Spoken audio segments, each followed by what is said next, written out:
the final countdown.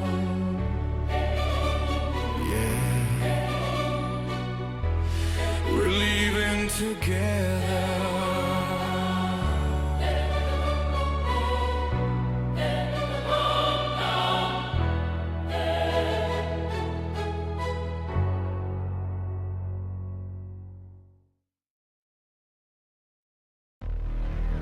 Further up and further in, this is EWBSX, the cyberbully.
You may even get tired of winning, and you'll say, please, please, it's too much winning. We can't take it anymore. Mr. President, it's too much. And I'll say, no, it isn't. We have to keep winning. We have to win more. We're going to win more. What's going on, everyone? Welcome to the ASTROLABE. We are labe maxing and truce mogging these doom cells, according to Slutty Milk. Could not agree more myself. It is Thursday. And let me get to this right away before we get pulled away into anything else. The ASTROLABE giveaway. This is a new policy going forward with the show here for the foreseeable future until I decide to change it. ASTROLABE giveaway, free entry, no purchase required. This is a free monthly giveaway for listeners and viewers. No donation, tip, subscription, or purchase is necessary to enter or win. By signing up, you are only providing your info for the drawing, and so I can contact you if you win. Nothing else is required. So here's how it works. You're going to sign up once each month. The list will be purged at the end of the month. If we hit the daily tip goal on any single episode, you see the tip goal is set at $400. If we hit that goal on any single episode, then I will do one random drawing from this list. So anybody can sign up, no purchase necessary. You can sign up, and I will do one random drawing if we hit the tip goal. Tips.kingpill.com. If you send something to Cash App or Venmo, you can also do that. Just go directly to them at Kingpilled. If you do that, please let me know in the chat. Before I do the final count, let me know in the chat. If you send one through tips.kingpill.com and for whatever reason I don't read it, it doesn't automatically play, please let me know so I can get an accurate count so I'm not shortchanging anyone. The winner will receive a non-reloadable digital gift card from your choice of retailer. You'll notice all this language is very specific. There's a reason for that. Your choice of retailer. Cash, PayPal, Venmo, Cash App, or any other cash equivalent payments are not available. This is just a gift card. It'll be a gift card in the amount of 10% of that day's total tips. So, for example, it'll be a $50 gift card if the total tips for that day equal $500. The winner will be chosen randomly using a randomized function on Google Sheets, and I will show it on screen at the end of a qualifying episode. So I will actually do the drawing for you guys. That means when you guys enter your name here, there's a name form. I put name/pseudonym. This here will be shown on screen. I will not show your contact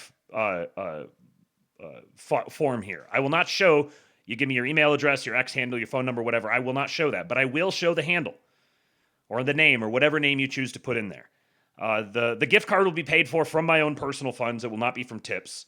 This is eligible to 18 years or older, U.S. residents only, and 1 entry per person per month. So you'll notice that when you go to form.kingpill.com to sign up for the monthly giveaway, then you'll notice that it asks you to sign in. That is to ensure 1 entry alone. I'm not capturing any emails apart from what you put in the form. I'm not saving any of that other detail. And then obviously void where prohibited by law. This promotion is run solely by King Pilled. Kick, Rumble, X, YouTube, and Substack do not sponsor, endorse, or administer this promotion and are not responsible for it. The odds of winning depend on the number of entries received. So if there's 100 people in there, then your odds are 1 out of 100. If there's 20, your odds are 1 in 20. Winner's responsible for any applicable taxes on the prize, and your email is used only for this giveaway and will be deleted at the end of the month. That way if people come and sign up and then they just aren't paying attention or aren't listening regularly, they're going to get purged back off again. So you're going to at least have to listen once a month and go sign in once a month if you want to be part of this. And then, of course, I reserve the right to modify or cancel the promotion if required by law or for any other reason. By submitting this form, you confirm you are 18 plus and agree to these rules. All of that being said, then, form.kingpill.com. It should work for you. If it goes to, if you enter form.kingpill.com into your browser of choice and it takes you to a form other than this, then you've probably got to use a different browser, clear cookies, something like that. I have used that forwarding address in the past when I've done the competitions for getting a free membership in the Discord. So if you get that page, you just gotta use a different browser or something like that, clear your cookies. That's up to you to figure out. But form.kingpill.com, go fill it out. Go put your contact info in there. Responses are coming in already. Very good to see. So then I will do the drawing afterwards if we hit that goal. So go into your name and then also go over to tips.kingpill.com and send a tip. You can actually, everyone who has done this so far, the winners on this that I've done so far, they have made money off of it. So they gave a tip that was smaller than what they ultimately got. Okay, also, thank you to Lionel Johnson, P. Bandersky, M. Guess1, Slosher, Fat Chipmunk, Kai Akins, Miles Standish, Hessian Beard, Dave TBH, I know every single one of these, C.S. Whitley. Thank you guys for renewing your subscriptions over on Kick. Also, thank you to Pale Morning Dude, Screwed Up Nevsky for the kicks in the pre-show. And then Barnden gifted a sub to Zoomer Dylan. Screwed Up Nevsky gifted a sub to Gigajew. The Gigajew has a sub now. Woohoo! And then Screwed Up Nevsky also gifted a sub to Well Below Average, who is experiencing a live show for the first time. So congratulations to Well Above Average. Thank you to all of you for your support. Congratulations to those who got the free memberships. Let us start off today with you know what one I haven't done in a while? This one.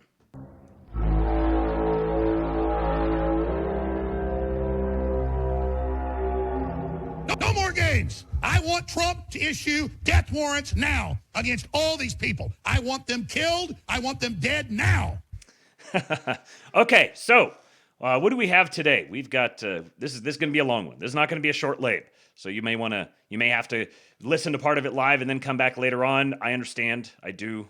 I know it's late. I didn't want to be going live this late, but many things going on. Lots and lots of work happening behind the scenes. So today we're gonna talk about AI stuff for a while. I've got an extremely long post that I'm gonna read through most of because I think it's actually there's some good stuff in there. I've also got this competition that was done by X. They did their article contest, and then they did an ad contest for video ads produced with Grok, and a little bit of drama over that. Let's see, what else did I have? There's this new video AI video software or whatever you call it. called Sea Dance that is incredible. I've got a number of examples of some of the stuff that they're able to accomplish with that. And then, let's see, what else do I have here? Oh, retard maxing. Man, I forgot to put that in the title. I forgot I was going to include that in the title. You got to be retarded to win at life. And retard maxing is maximum cognitive security for the modern world. We'll talk about retard maxing. And then more great news on the immigration front. And also, Britain. We're starting to see We're starting to see elite defection in the UK. The 7th richest man in Britain speaking out in favor of total remigration. And then also we'll talk a little bit about the SAVE Act and the Epstein files and Massey and a number of things related to that. So lots and lots of good stuff in the show today. Do me a favor, and wherever you are watching, engage with the show in some way. Send a chat, like the stream, leave a 5-star rating and review if you're listening on the podcast version of this later on. Make sure you're subscribed to the Substack. Also streaming on Rumble and X. Streaming on Kick, of course. And share the show. Wherever you are, share the show. Thank you to Kai. Oh, yeah, she celebrated her subscription. Sent a little celebration emote. Dave, TBH, celebrating his subscription with an alpha male. Look at that alpha male. Working the dart right there. Well, we got a Dave Johnson appearance. You know, Dave Johnson is the gayest person to ever walk this green earth. Here is the biggest, gayest man in the world. Wow. So gay. So gay. And obviously, also you should join the King Pill Discord, kingpill.com. We had a very, very long voice chat last night. I think we finally signed out of the voice chat about 5:30 this morning. And a person fell asleep on the voice chat once again. He was not on the camera this time, but he did fall asleep when we all pieced out. So yeah, if you would enjoy hopping into a voice chat with yours truly and chatting about whatever for several hours every Wednesday evening, then kingpill.com. Go join the King Pill Discord. All right, first thing we got to get to today is a little mini pseudowave. Our great agitprop master has blessed us with a little 4-minute and 42-second banger. I made the mistake of opening this and then walking away from the computer when I came back. It was just playing silently, so I got a little bit of a spoiler on it. But here you guys go. Again.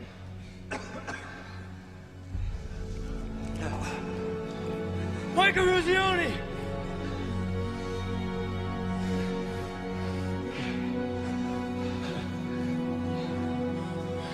We're through Massachusetts!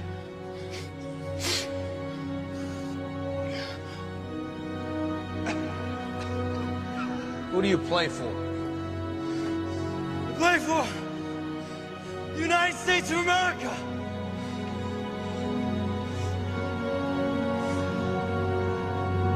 That's all, gentlemen. Patriot.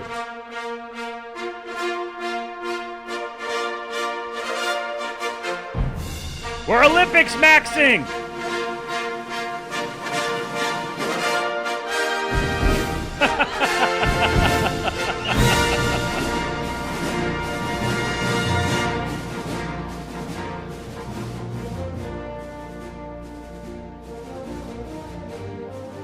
Ice sports are just insane, man.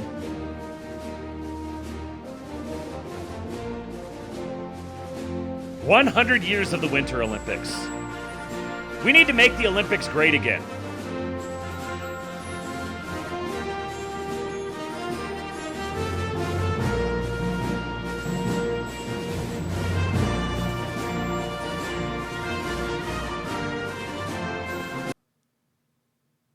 Oh, come on!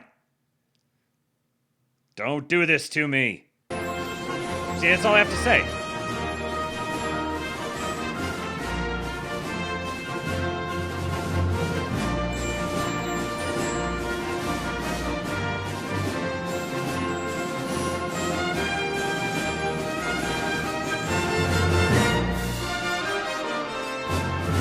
Look at that suit and tie.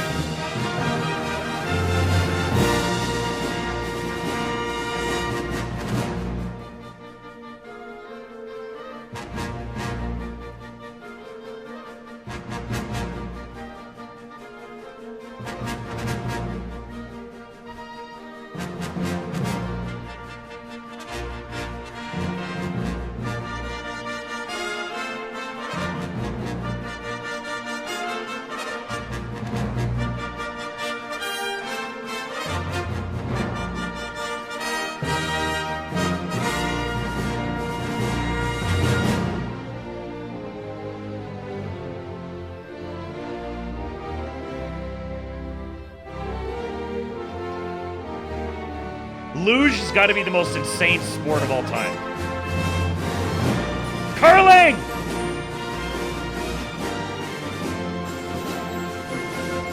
You 5-hole.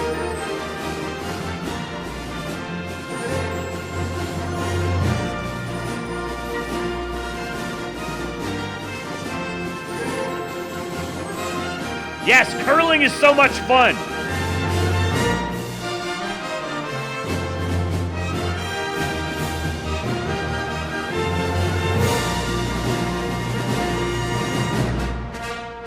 I remember the 98 Olympics.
Glorious.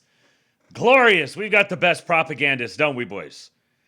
Beautiful work, Mr. Suda. Make sure you guys show up on Saturday for the ASTROLABE. He has finished it, and it's going to be a banger. Thank you to Dave Johnson once again for the 10 gifted subs. You know, Dave Johnson is the gayest person to ever walk this green earth.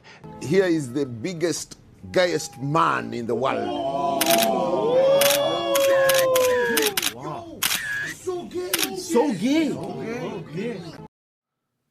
Thank you and congratulations to Mr. Daly, Random String of Letters, Happy Caffey 85, Hope Pilled, Karate Man, Forever Bulk, all the Patriots. Trent Fearer's in there, Trust Plansar, Wit, Blaine Morgan.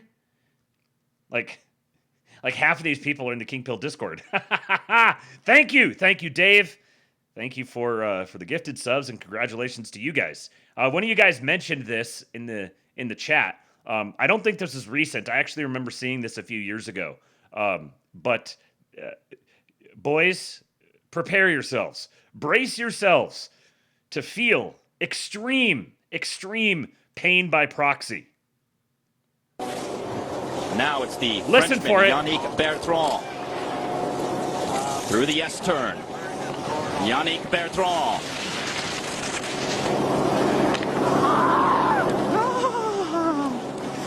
Oh, the gate to the groin for Yannick Bertrand, and you could hear it. And if you're a man, you could feel it. Yes. Wow, watch this again. Doink. Oh, the Frenchman. Oh, monsieur. Wow, the boys took a beating on that one. The commentary is so good. Now it's the Listen to this Frenchman, again. Yannick Bertrand. Through the S-turn. Yannick Bertrand.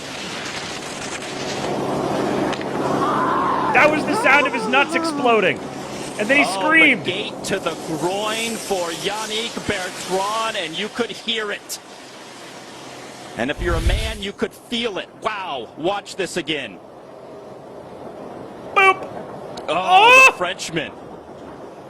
Oh, monsieur. Wow, the boys took a beating on that one. Just a S-tier commentary. That is tremendous. Tremendous commentary. Apparently, we still have a problem with gay shit in the Olympics because they're literally transing our athletes. I guess not ours. It was a Frenchman, so... It got him right in the middle of both balls. Probably got an even amount of both of them. You know, like it's really bad when you get just thwacked in one of them. But imagine getting both of them just like a punching bag, just boom, boom. Oh, and the dude's probably going like 80 miles an hour. That's people underappreciate just how fast these guys are going. He's probably going 80 miles an hour as he crests that hill and just thwack, whammo, at 80 miles an hour. Hard plastic directly to the huevos. Poor guy. All right, I've had this one here for a couple of days. It's very wholesome. Apologies for the downer, but we got to do a little animal appreciating. And this guy wanted this story out, so I'm obligated to play it for you guys.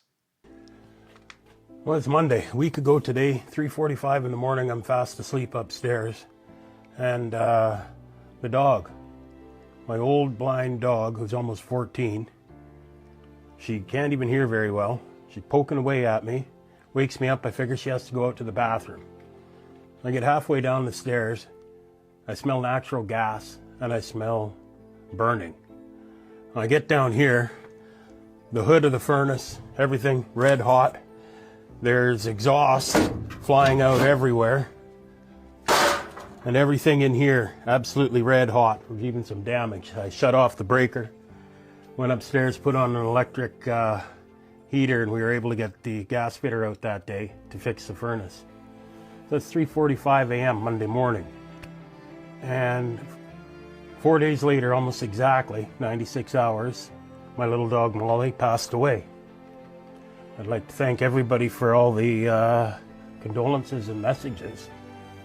And it's tough to make this video, but I wanted to, because the last thing she may have done may have saved the house, may have saved me, and I think it's important. Thanks again for all the condolences, and I sure appreciate that little dog.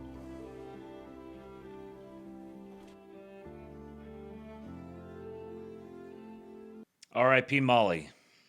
We don't deserve dogs, man. Watch this one. There's a Louisville police officers were desperately searching for a missing 3-year-old boy when a dog came out of nowhere. Who is there?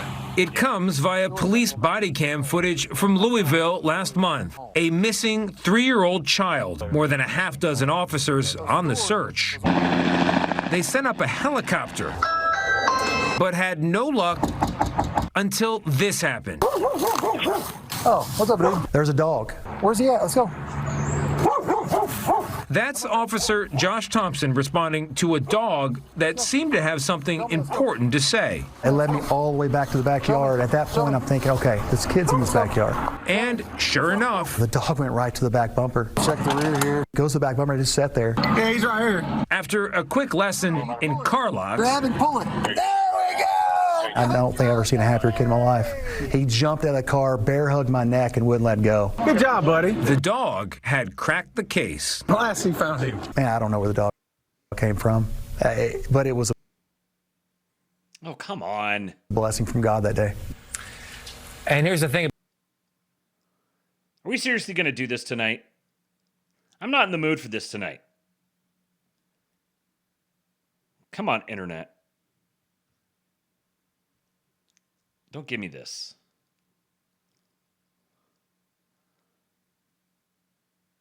All right, well, you guys get the idea. Keen observers might have noticed something about the boy who was missing. The kid who was... They called the cops. They had helicopters out looking for the kid. And what do you know? He's literally inside the car. He's inside the car. Yes, you guys noticed. You guys noticed. But the dog was on the case, bailing out the people. And of course, the police officer understood. He listened.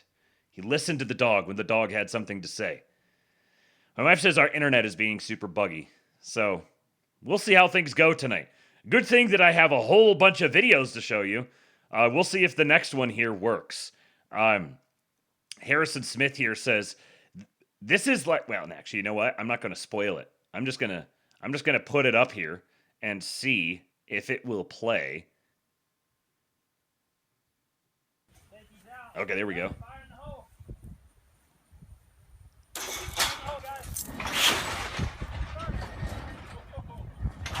Look how frickin' fast that thing went out of there. Watch this again. Watch that projectile. You can actually, it veers off to the right. Why? I don't know if you guys are able to, let me see if I can zoom in. I don't know if you guys are able to see it on here. But it's like a backdoor slider. Of course, I'm assuming the Trebuchet is right-handed. Because it's all normal people are right-handed. Harrison Smith said, this is like the compound bow version of a trebuchet. People who live in cities think the Civil War is going to go well for them until bowling balls start raining on their head from a mile and a half away without ever hearing a cannon shot. Imagine setting up some trebuchets like this and then just raining cannonballs down into a city. Or sorry, raining bowling balls down into a city.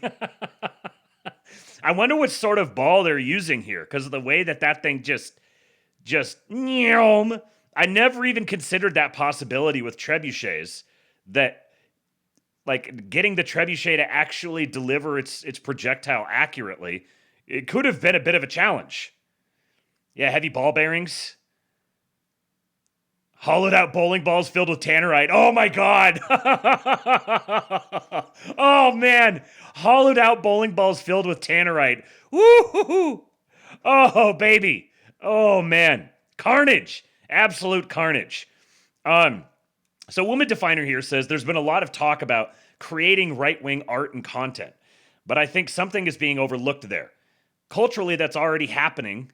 It's just not overt. Below is the biggest live streamer in the US who pulls 200K viewers every night, saying the new meta is getting as close to racism and sexism as possible without doing those things. We won, and there is a market for it. Another burnt peanut sighting here. Any advice for newer streamers? I'm a peanut. That seems to be going pretty good. But you can't do that. You can't. That one's mine. That one's mine. That one's mine. That one's mine. Also. Come on.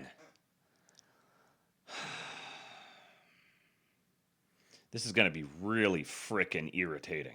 Also, get as close as you can to being racist and sexist, but don't actually be racist and sexist. It's the new meta. So true. So true indeed. Burnt Peanut is absolutely a patriot. All right, so here's an update on the Super Bowl halftime show from Tyler Farnsworth. The data is in. The winner of the big game is America. The Super Bowl 60 viewer data just dropped, and it confirms what a lot of people saw in real time. The Super Bowl live audience cratered at halftime, bigly. So quick context. Nielsen produces modeled national estimates using panel data plus device feeds. They cite approximately 45 million households and 75 million devices. It's important to understand Nielsen isn't doing a literal headcount. It's a statistically weighted projection, an informed estimate. Samba TV gathers data from smart TVs to observe actual tuning behavior minute by minute. 111 million households, 517 million devices. Different methodology, but it's closer to direct observation of what TVs are actually doing. Nielsen reported that Super Bowl 60 peaked at 137.8 million viewers late in the second quarter. Halftime averaged 128.2 million. That's a 9.6 million viewer drop, entering what is often the peak viewing point of the broadcast. Samba's minute-by-minute data is even more damning. Viewership peaked at the end of the second quarter, then dipped to 80% of the peak when Bad Bunny took the stage. That's a 12% collapse at halftime. And you got to realize that there's a number of people who might not necessarily really watch the game, but they'll tune in for halftime. They'll go try to watch the halftime show. They want to see the halftime show, they want to see the commercials, but they won't necessarily pay attention to the rest of the game. So there's probably a not super insignificant number of people who didn't turn the game on until it was close to halftime. So there would have been a spike that would have occurred there. So this dip probably includes that spike coming in there. Meaning that the 12% dip may actually be understating the number of people who actively navigated away, actively turned it off. Whether they're just not going to watch it, period, or they're going to go watch the other one. It's incredibly hard to get people to change the channel during a major broadcast. Even harder during the Super Bowl. Even harder when you're asking people to jump over to a streaming platform like YouTube or Rumble. Yet, the TPUSA All-American Halftime Show reportedly drew approximately 11 million live households and potentially over 45 million viewers. To put that into perspective, Dancing with the Stars finale in 2025 was 5.5 million households.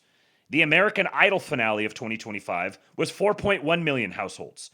The NBA Finals Game 7 in 2025 was 9.1 million households. So the TPUSA halftime show had a greater viewership than the NBA Finals Game 7 this year. Outside the Super Bowl, those are among the largest television viewing events in the country, and the All-American Halftime Show eclipsed them. That's massive. TPUSA was never trying to beat the Super Bowl. That framing is laughable. However, they did show that the Super Bowl isn't a captive monoculture moment anymore. America wanted a better option. They were given one, and millions took it. Watch out, Super Bowl 61. It's only getting bigger from here. And here's a graph showing the viewership. The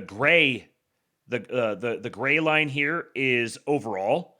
Let's see here, percentage of maximum viewership, and then you have official start, end of Welcome quarter one. To the Gulag. If you survive, you earn your freedom. Thank you for resubscribing, Jeff Accordion. End of quarter one, halftime start here. So the gray bar in the middle here, light gray bar in the middle is a halftime show. And then this is the end of the third quarter, and this is the end of the game. So it's kind of funny. The red is Boston, and the green is Seattle. So if you follow the Seattle line here, I just got to do a little personal appreciation. The green line, there's a tiny bit of a fall off, but it almost directly carries across. And then it picks back up and goes beyond where it was trending before. The Boston line comes way in here and then falls off for the halftime show. Actually picks up more during the halftime show. The Seattle broadcast actually stays, or not the Seattle broadcast, but the Seattle viewership actually stays even lower. So there were more people in the Boston market who stayed watching the Bad Bunny halftime show than in the Seattle market, which is kind of an interesting anecdote that definitely corresponds with my own experience. The Seattle market picks right back up again and goes all the way back up to where it peaks, but the New England market never came back after halftime. Just died. Apologies to my Patriots bros out there. I just had to enjoy that little bit of fun. What was this down here? Stupid fucking thing. Come on. In comparison to past years, this drop is actually quite significant. Typically, Super Bowl halftime viewership doesn't drop significantly. It often peaks or stays stable as people tune in for the show. Over the last 5 years, per Nielsen data, most years showed 0% drop from peak to halftime, except 2026 with a approximately 7% drop. Across all available data, approximately 1.4% drop, but variable by year. So, across all available data, I guess all available data, this 1.4 is going to include this 7%. So it's skewed even lower. This is catastrophic. This is brutal for the NFL, for advertisers. A whole bunch of people got stiffed on their advertising on this. So, it's maybe not stiffed. That's probably overstating it. But they definitely did not get what they paid for. And this is 100% going to affect how the NFL manages the halftime show going forward, knowing that they're suddenly now a legitimate competitor. A lot of people think the NFL is like you have your perspective of what you think like wokeness or race communism or Jew advertising or whatever the thing is that you would characterize it as, and you just sort of transplant your mindset into theirs and just think, but they like it. They think it's good. I think it's bad. They think it's good. The vast majority of these people do not think that way at all. They are there because they want to outdo competitors and because they want to make money. And so they're going to just kind of follow whatever the trends are. If there's a substantial trend that says you're going to get fucked if you do another halftime show like this because there's a legitimate competitor now, then that sort of hispandering or even other just anything in the vicinity of woke, any of that sort of it has now been badged bad for money. Pandering to libs is bad for business. You need to stop pandering to libs, or, you know, as they say, go woke and go broke. Yeah, there's a lot of people who are very, very politically activated, and they assume everyone else is as well. And the majority of the population absolutely is not politically activated that way. Okay, so here is this this competition with X. X creators said, "You thought the fun was over. This weekend," this is before the Super Bowl, video takes center stage on the timeline. We're awarding $1 million, $500,000, and $250,000 to the top 3 videos about Grok created with Imagine 1.0. So, create an ad that shows off what makes Grok powerful, hilarious, truthful, or game-changing. Your video must be created with Grok Imagine 1.0, be 30 seconds or less, and be submitted by quoting the original post in this thread. Entries will be judged primarily on verified home timeline impressions. Only US users are eligible. As always, content that violates our policies is not eligible. Here's the terms for the contest. And several of our guys decided to get in on this one, and I've got a couple of them to show you here. And then there was one that definitely stood out. So here is this one from Aor Odinson. Guac, is this true?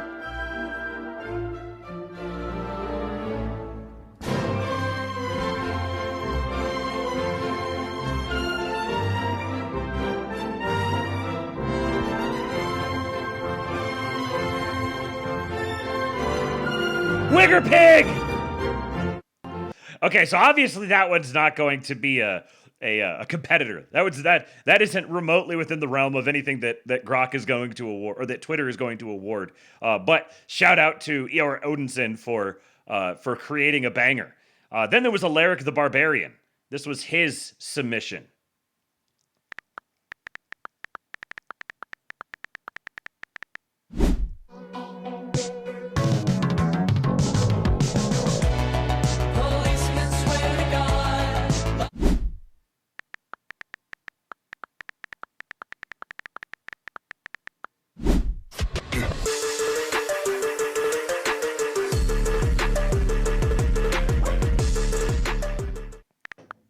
I mean, that's easily in terms of production quality, concept, whatever. Like, this is easily worthy of Super Bowl tier commercial advertising. Easily. He just prompted this video, AI video generator. Just prompted that, produced this, which would absolutely be on par with anything else that could show up on a major television broadcast. And then the master, shouts to those guys, but Frasier Payne at Mine Got Niles, the absolute master, my vice president, knows how to what's the video version of tickling the ivories? You know, someone who's like really good on the piano, they say they tickle the ivories. I don't know what this is. This is tickling the chips or something. But holy shit, Frasier Payne.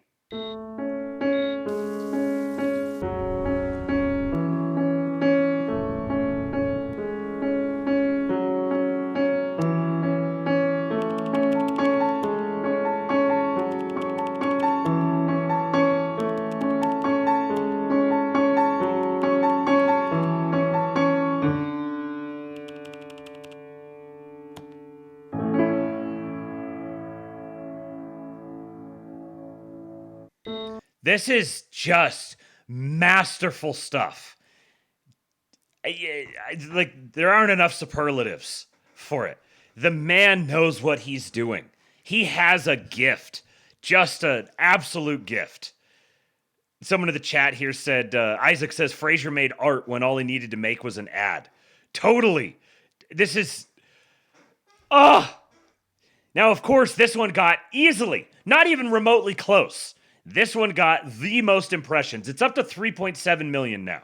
I think it was around 2 million at the time. Elon has since come back and retweeted it after that. All rendered images, video, and audio were imagined by Grok. The piano was played by him.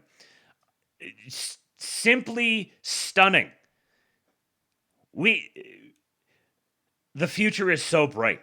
The skill level that our guys have means that having these sorts of tools, taking these sorts of tools and distributing them to the everyman, meaning that our guys get access to them, is giving our guys weapons of mass destruction.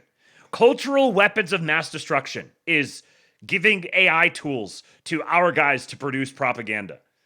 Incredible. So obviously he was snubbed on this, and you could kind of see that coming. They gave themselves an out with verified home timeline impressions. So this is like a particular metric supposedly that says that has to do with how the it's not just simply a matter of engagement. It's like the number of organic experiences of the thing, because the guys that won had like 150 or 200,000 impressions. Definitely looked very sketchy. Basically like they're doing a wealth transfer among tech bros. But Lee here had some great thoughts. He said, I understand that XAI is going to be reluctant to give Frasier Payne the top prize, given that he's also made some darkly funny political content that would prove to be controversial were he to win the $1 million prize and Super Bowl ad slot. Now, Super Bowl ad slot never wound up being a part of this. I think maybe that was kind of implied. I didn't see where it said explicitly that was going to be part of it. But there was a 1 million, was it 1 million, 250K, 100K, 500K maybe? There was those monetary prizes were given out. But Payne's submission really was better than the official winners. More impressions, more engagement, more creative, more emotionally compelling. I'm not even going to play the ones that won because they were just slop. Totally not even memorable. They were just vapid. He says at some point, AI companies are going to have to figure out not just how to incentivize creative and talented people to produce compelling content using their AI tools, but also how to reward them when they actually make independent media. I understand that a Super Bowl ad needs to pass FCC decency standards and keep shareholder value in mind, and should generally be clean, standards that Mr. Payne's broader body of work does not universally meet. But people like him or Emily Yukis or the half dozen other creators that are outpacing legacy media should receive something at least. The visionary AI leader will understand that the true bridge they need to cross involves courage and social risk, in addition to next-level rendering. Interesting problem to face, in my opinion. It would be cool to see something like a non-corporate category or poster's choice category, where Anons could receive cash payouts in a direct line to XAI's team, even if their stuff isn't Super Bowl safe. Something to consider, please, Mr. Musk. This is, and I appreciate this very reasonable, balanced take, because you got to realize from the perspective of X, if they were to award it to someone like Frasier Payne, then like all of the hit pieces write themselves immediately. This becomes a whole big shitstorm that the company has to deal with. Now, you could say they shouldn't actually run the contest if they're not prepared to deal with a shitstorm like that. And sure, maybe, okay. But, I think you got to have an awareness of the general sentiment of the world around you. This is something that right-wing, extremely online men tend to be in extreme short supply of, which is why I appreciate people like Lee having a kind of a balanced, insightful take here. You got to recognize the reality that a major corporation like this, we've advanced to the point where we could even have a conversation about it, or it could even be conceivable. Like there might be a faintest glimmer of hope. Maybe it's going to happen this time. If it's not happening this time, maybe it'll happen next time, or maybe it'll happen the next time after that. It's going to happen eventually. But we actually have the little glimmer of hope about it now, where not that long ago, there was no conceivable possibility whatsoever. Frasier Payne would not have a Twitter account. Lee probably would not have a Twitter account. We are so incredibly far ahead of the counterfactual, the conceivable alternatives. We are so incredibly far ahead of that, and the trajectory is 100% on our side. And this right here, this sort of tactical chimping, being like, look, we understand. We understand that you've got your like corporate concerns, and I'm sure you've got lawyers who are in your ears saying, don't pick something like that. You're going to have a filter. You know, you can't just strictly commit yourself to saying, I'm going to give the one that has the most impressions, period. You can't commit yourself to that because you never know what you're going to end up with. And the last thing that an Elon Musk company needs is unforced errors that invite more heat upon it. So you got to have an awareness of that reality. You can complain about it all the time, but you also got to recognize, yeah, it is just a reality. But having something like this happen creates a great opportunity to say, hey, maybe we should have some sort of a category, some sort of a separate category that our guys are eligible for, and continue to gradually normalize this. Someone says Matt needs to see this. What is it? Make our own version of the Oscars and call it the Stancils. Oh my God.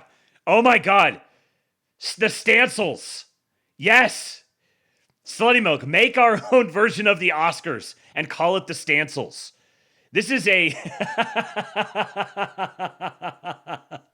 this reminds me of the Hotep Jesus and Uncle Hotep, their podcast several years ago started hosting an annual award show called the Grifties, where they would award the Grifter of the Year. They would shout out someone as like this person was the Grifter of the Year, and it was kind of like a backhanded compliment the way they did it. Jay Sizzle.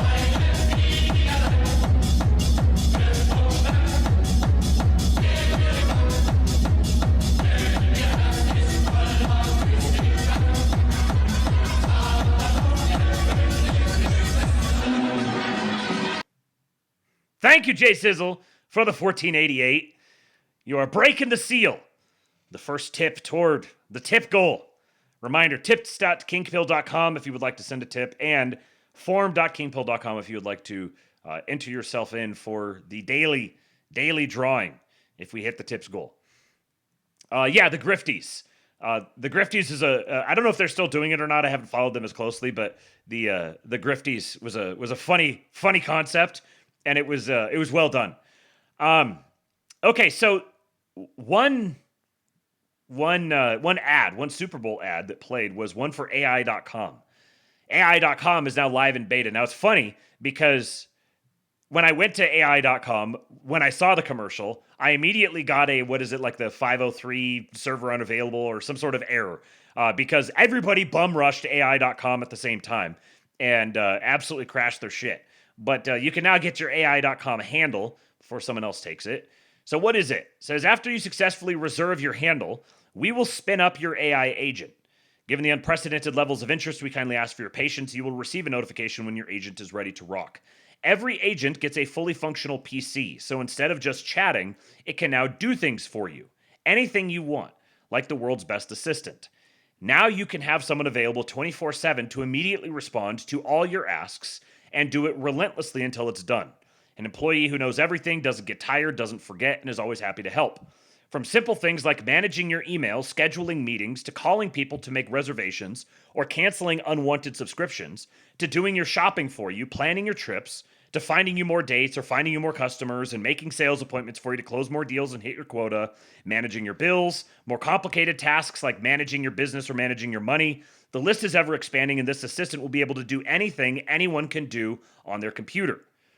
Most importantly, whatever it can't do today, it can figure out by itself, including writing code on the fly to complete your task. AI.com is the world's first easy-to-use and secure implementation of OpenClaw, the open-source agent framework that went viral 2 weeks ago. We made it easy to use without any technical skills while hardening security to keep your data safe. It's only day one, and the product will continue improving very fast. Go give it a spin, and let me know what you think. Now, obviously, people are going to be deeply suspicious of this. I do think that it's fascinating. I'll just say it's fascinating to me that 2 weeks ago, OpenClaw emerged on the market all of a sudden, and within 2 weeks, AI.com has a Super Bowl ad advertising their new service based on an implementation of that tool. Very interesting timing, isn't that? ImGuess!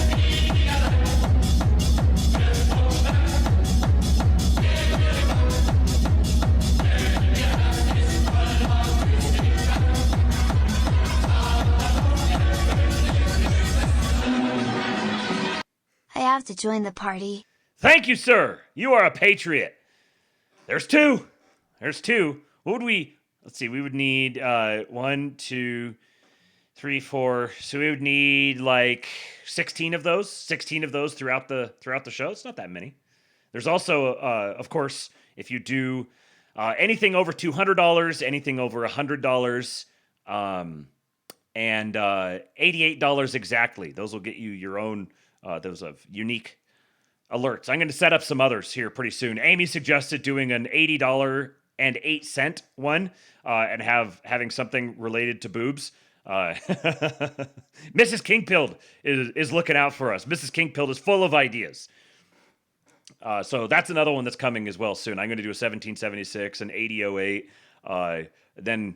I'm still working on something for the 1,488 and the 1,776. I'll put those in there just for funsies as well.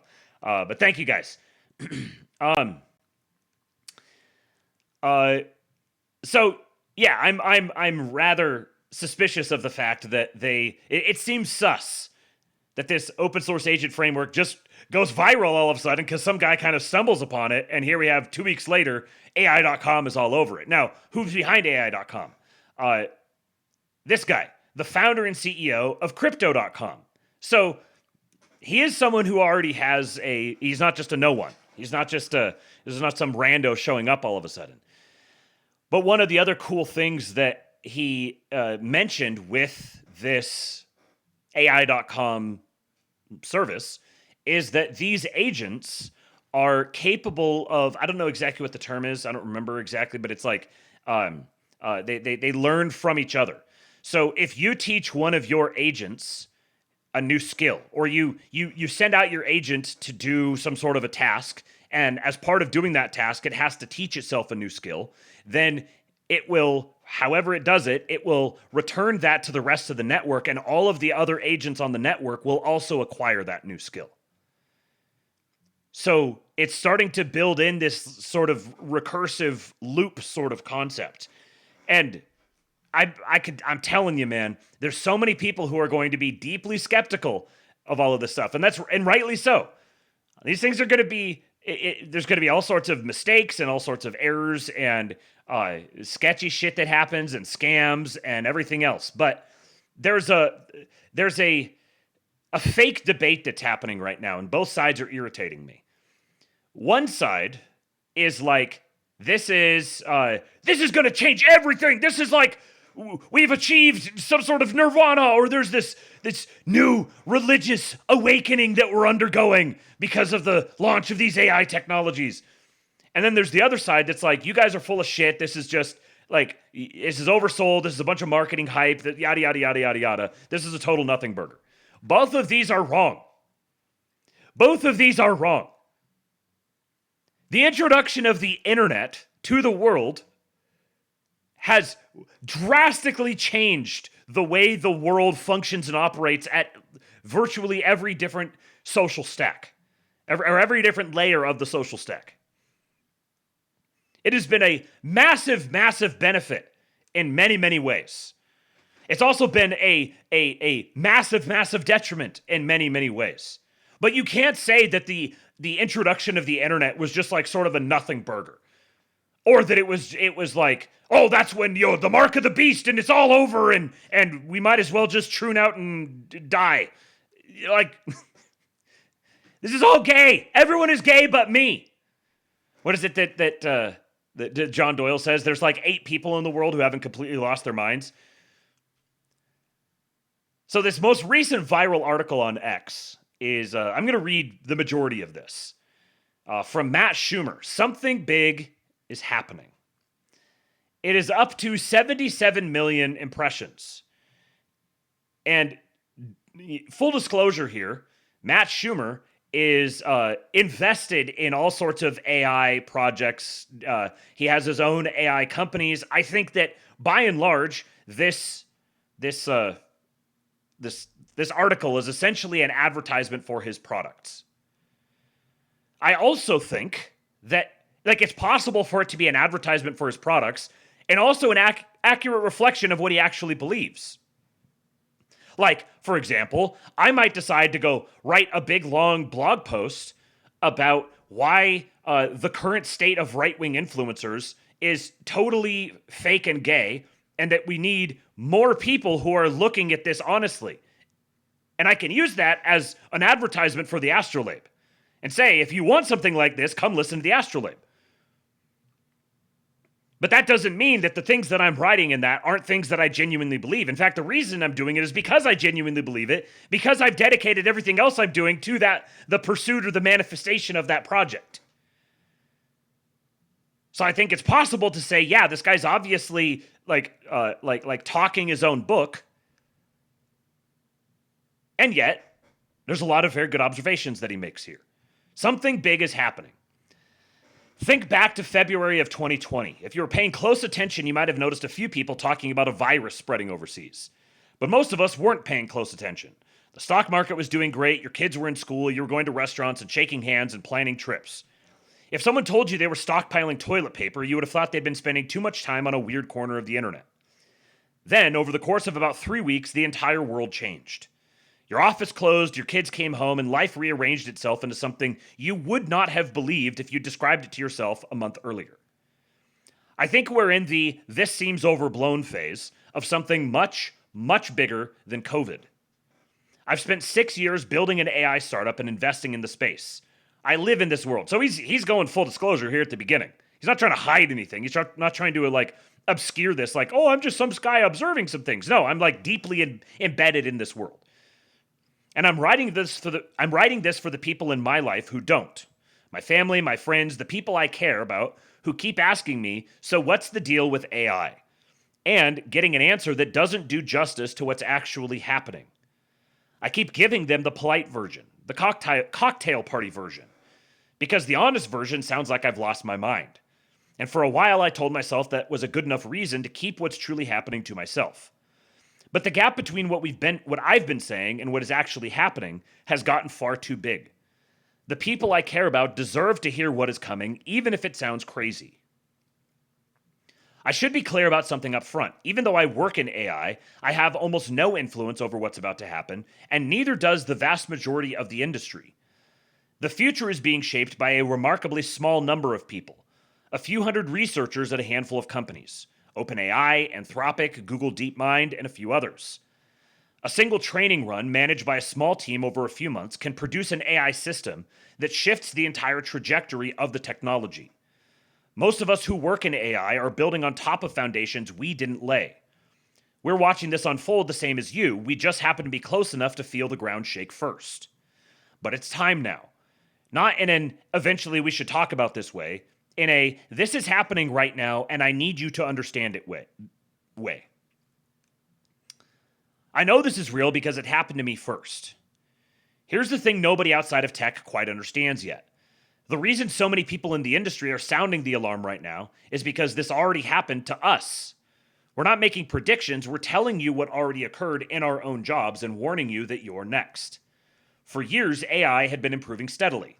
Big jumps here and there, but each jump was spaced out enough that you could absorb them as they came. Then, in 2025, new techniques for building these models unlocked a much faster pace of progress. And then it got even faster, and then faster again. Each new model wasn't just better than the last, it was better by a wider margin, and the time between new model releases was shorter. I was using AI more and more, going back and forth with it less and less, watching it handle things I used to think required my expertise.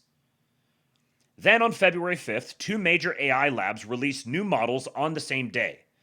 GPT 5.3 Codex from OpenAI and Opus 4.6 from Anthropic, the makers of Claude, one of the main competitors to ChatGPT. And something clicked. Not like a light switch, More like the moment you realize the water has been rising around you and is now at your chest. I'm no longer needed for the actual technical work of my job. I describe what I want built in plain English, and it just appears. Not a rough draft I need to fix, the finished thing. I tell the AI what I want, walk away from my computer for 4 hours, and come back to find the work done. Done well, done better than I would have done it myself, with no corrections needed. A couple of months ago, I was going back and forth with the AI, guiding it, making edits.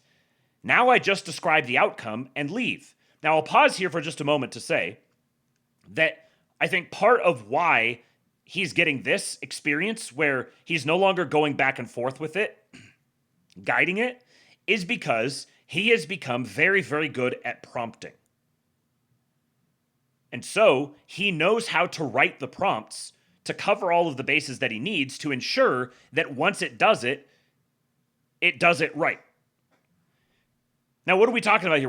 He's going to go into more detail, but we're talking about, for example, building a website or running some sort of a research project. You can automate a research project. And that's what this really is. Like, people get hung up on the name artificial intelligence. And then they autistically go down this thing of, well, it's not actually intelligent, or it's not thinking for itself. It's not sentient. It's not, I don't give a shit. Who cares? Yeah, there are plenty of people who want to believe that it is or want to try to make it that way, whatever. What it is it's automation chains. You're chaining automated processes together. And each individual automated process is getting more and more sophisticated and capable and chaining more and more of them together. You could say, well, I tried it and it sucked. Yeah, in some ways it will suck. It also depends upon you knowing how to prompt it. But here's the thing. You can also use it to train you on how to prompt it. And it's iterative. You just iterate through this enough times. This is a skill that you have to learn. So, of course, people who show up and try to do it for the first time, their skill of prompting sucks, so they get something that sucks as a product.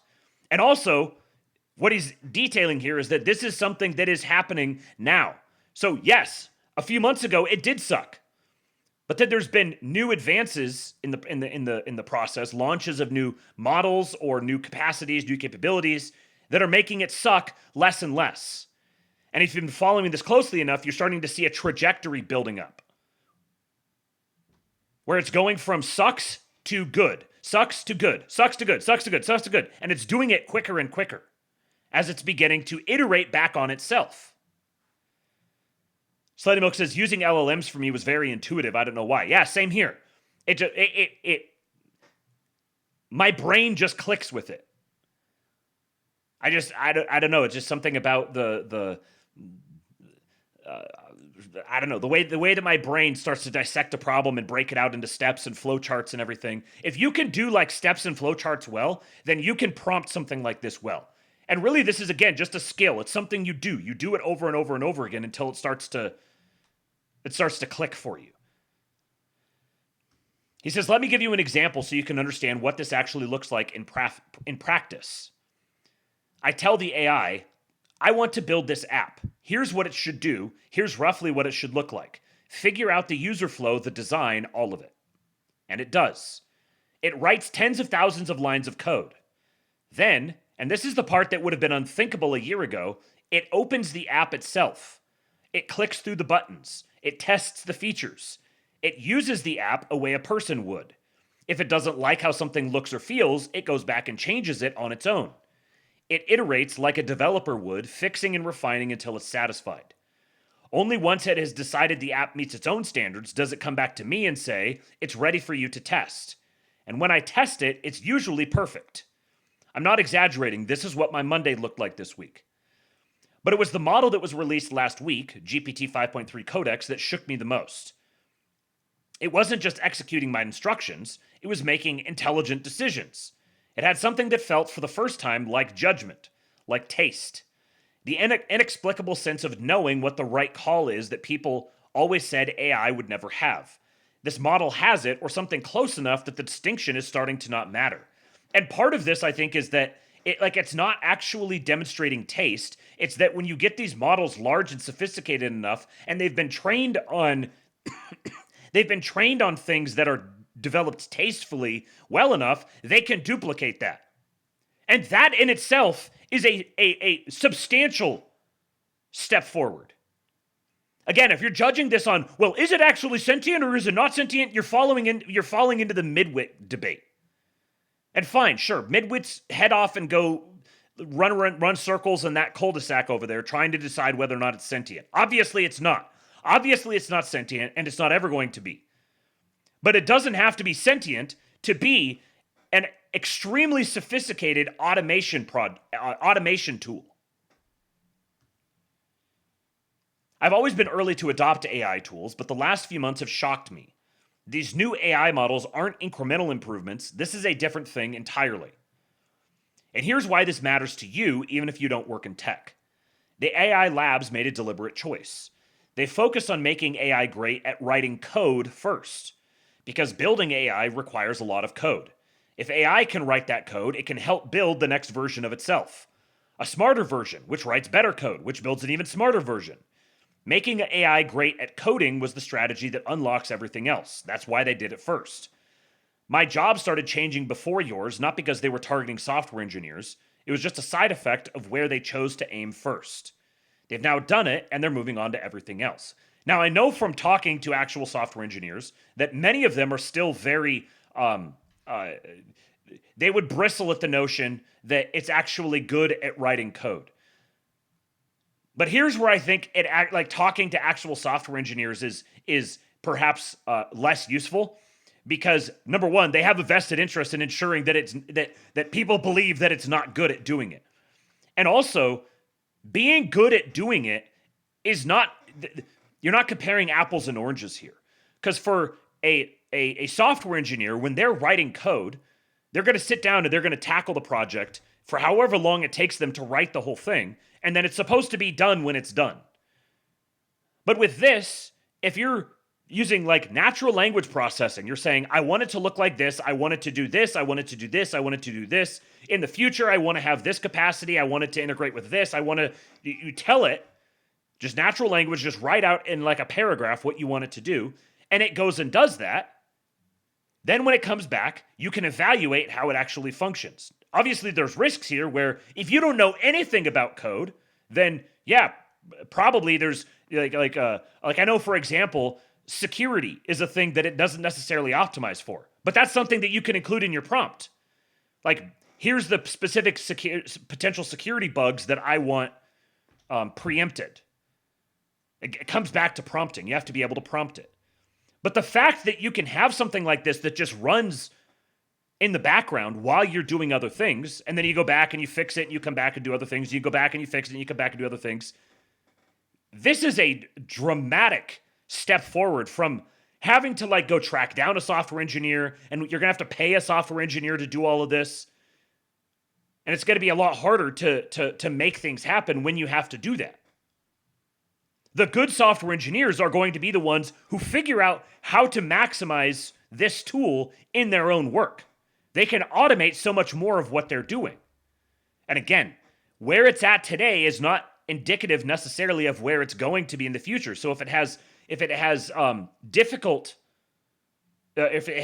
shortcomings now, and you're aware of those, well, you can build around those intentionally.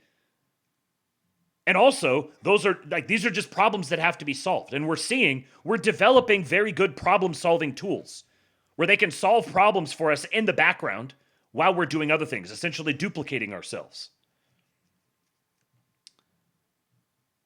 The experience that tech workers have had over the past year of watching AI go from helpful tool to does my job better than I do is the experience everyone else is about to have. Law, finance, medicine, accounting, consulting, writing, design, analysis, customer service, not in 10 years. The people building these systems say 1 to 5 years. Some say less. And given what I've seen in just the last couple of months, I think less is more likely. If you look at what these different tools were capable of a year ago, 2 years ago, 5 years ago, no one can look at me with a straight face and tell me that there hasn't been extraordinary advances made on this front. You can criticize it and talk about its shortcomings all you want, but it is absolutely undeniable that there has been extraordinary advances made just in a matter of months or years. But I tried AI and it wasn't that good. I hear this constantly. I understand it because it used to be true. If you tried ChatGPT in 2023 or early 2024 and thought, this makes stuff up or this isn't that impressive, you were right. Those early versions were genuinely limited. They hallucinated. They confidently said things that were nonsense. That was 2 years ago. In AI time, that is ancient history. The models available today are unrecognizable from what existed even 6 months ago. The debate about whether AI is really getting better or hitting a wall, which has been going on for over a year, is over. It's done. Anyone still making that argument either hasn't used the current models, has an incentive to downplay what's happening, or is evaluating based on an experience from 2024 that is no longer relevant. I don't say that to be dismissive. I say it because the gap between public perception and current reality is now enormous, and that gap is dangerous because it's preventing people from preparing. Part of the problem is that most people are using the free version of AI tools. The free version is over a year behind what paying users have access to. Judging AI based on free-tiered ChatGPT is like evaluating the state of smartphones by using a flip phone. The people paying for the best tools and actually using them daily for real work know what's coming. I think of my friend who's a lawyer. I keep telling him to try using AI at his firm, and he keeps finding reasons it won't work.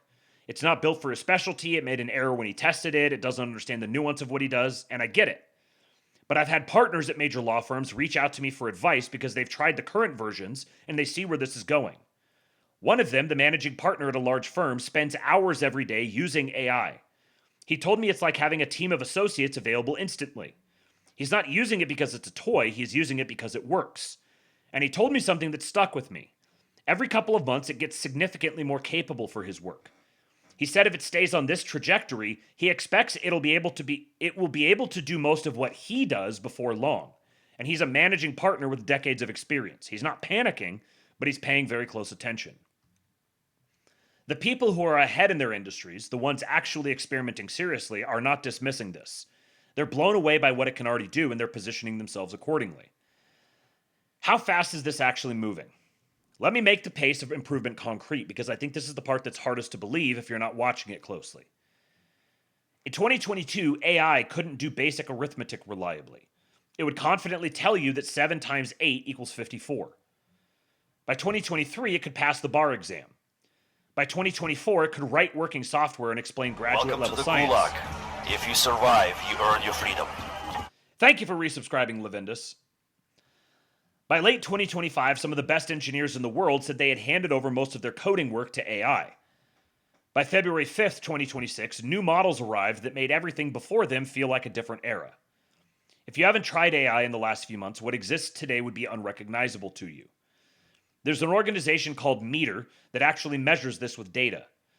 They track the length of real-world tasks, measured by how long they take a human expert, that a model can complete successfully end-to-end without human help. About a year ago, the answer was roughly 10 minutes. Then it was an hour. Then several hours. The most recent measurement, Claude Opus 4.5 from November, showed the AI completing tasks that take a human expert nearly 5 hours. And that number is doubling approximately every 7 months, with recent data suggesting it may be accelerating to as fast as every 4 months. But even that measurement hasn't been updated to include the models that just came out this week. In my experience using them, the jump is extremely significant. I expect the next update to Meter's graph to show another major leap. If you extend the trend, and it's held for years with no sign of flattening, we're looking at AI that can work independently for days within the next year, weeks within 2, months-long projects within 3. Amodei has said that the AI models, quote, substantially smarter than almost all humans at almost all tasks, are on track for 2026 or 2027. Let that land for a sec. If AI is smarter than most PhDs, do you really think it can't do most office jobs? Think about what that means for your work. Now, obviously, smarter is like a loaded term here. Like, what does smarter mean? And I might say that it's more like it's something about like more capable or faster at doing particular tasks. So what this means is that the truly exceptional PhDs who begin incorporating AI as a tool and automating a bunch of the things that they do and then just serving as oversight for it to figure out if it goes wrong or if it messes something up or whatever, and then accommodate for it, then those are the ones who are going to be drastically ahead of everyone else. AI is now building the next AI. There's one more thing happening that I think is the most important development and the least understood. On February 5th, OpenAI released GPT 5.3 Codex. In the technical documentation, they included this. GPT 5.3 Codex is our first model that was instrumental in creating itself. The Codex team used early versions to debug its own training, manage its own deployment, and diagnose test results and evaluations. Read that again. The AI helped build itself. This isn't a prediction about what might happen someday. This is OpenAI telling you right now that the AI they just released was used to create itself. One of the main things that makes AI better is intelligence applied to AI development. And AI is now intelligent enough to meaningfully contribute to its own improvement. Now again, intelligent does not mean sentient. He might think it means sentient. Obviously it doesn't. Obviously there's a difference here. And again, maybe a better word to not trigger people's autism might be capable. Dario Amodei, the CEO of Anthropic, says AI is now writing much of the code at his company, and that the feedback loop between current AI and next generation AI is gathering steam month by month. He says we may only be 1 to 2 years away from a point where the current generation of AI autonomously builds the next. Now, obviously, the CEO of Anthropic is gonna say something like this. Clearly, he wants this to be true. Clearly, this is what he's trying to make be true. But also, watching the way that these programs are developing, it seems very clear that in some sense this is going to be true.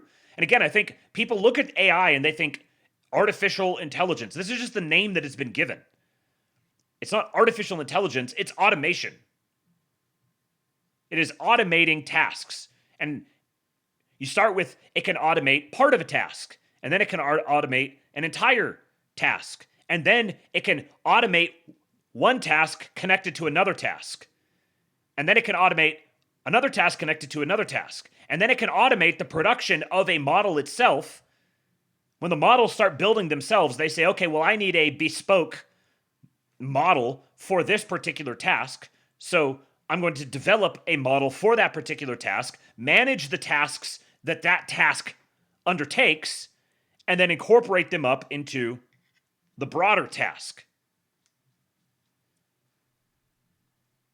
Intelligent automation. That's a pretty good phrase. Intelligent automation. IA.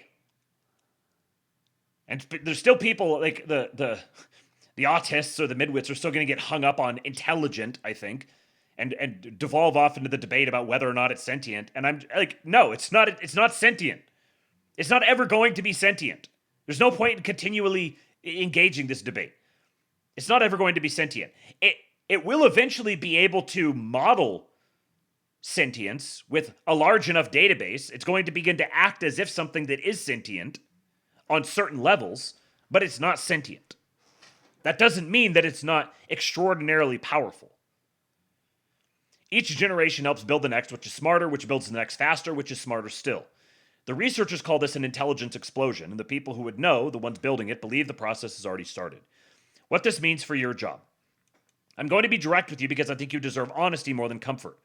Dario Amodei, who is probably the most safety-focused CEO in the AI industry, has publicly predicted that AI will eliminate 50% of entry-level white-collar jobs within 1 to 5 years. And many people in the industry think he's being conservative. Given what the latest models can do, the capability for massive disruption could be here by the end of this year. It'll take some time to ripple through the economy, but the underlying ability is arriving now. This is different from every previous wave of automation, and I need you to understand why.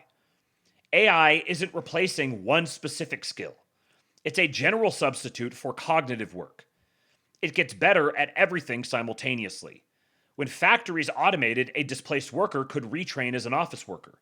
When the internet disrupted retail, workers moved into logistics or services. But AI doesn't leave a convenient gap to move into.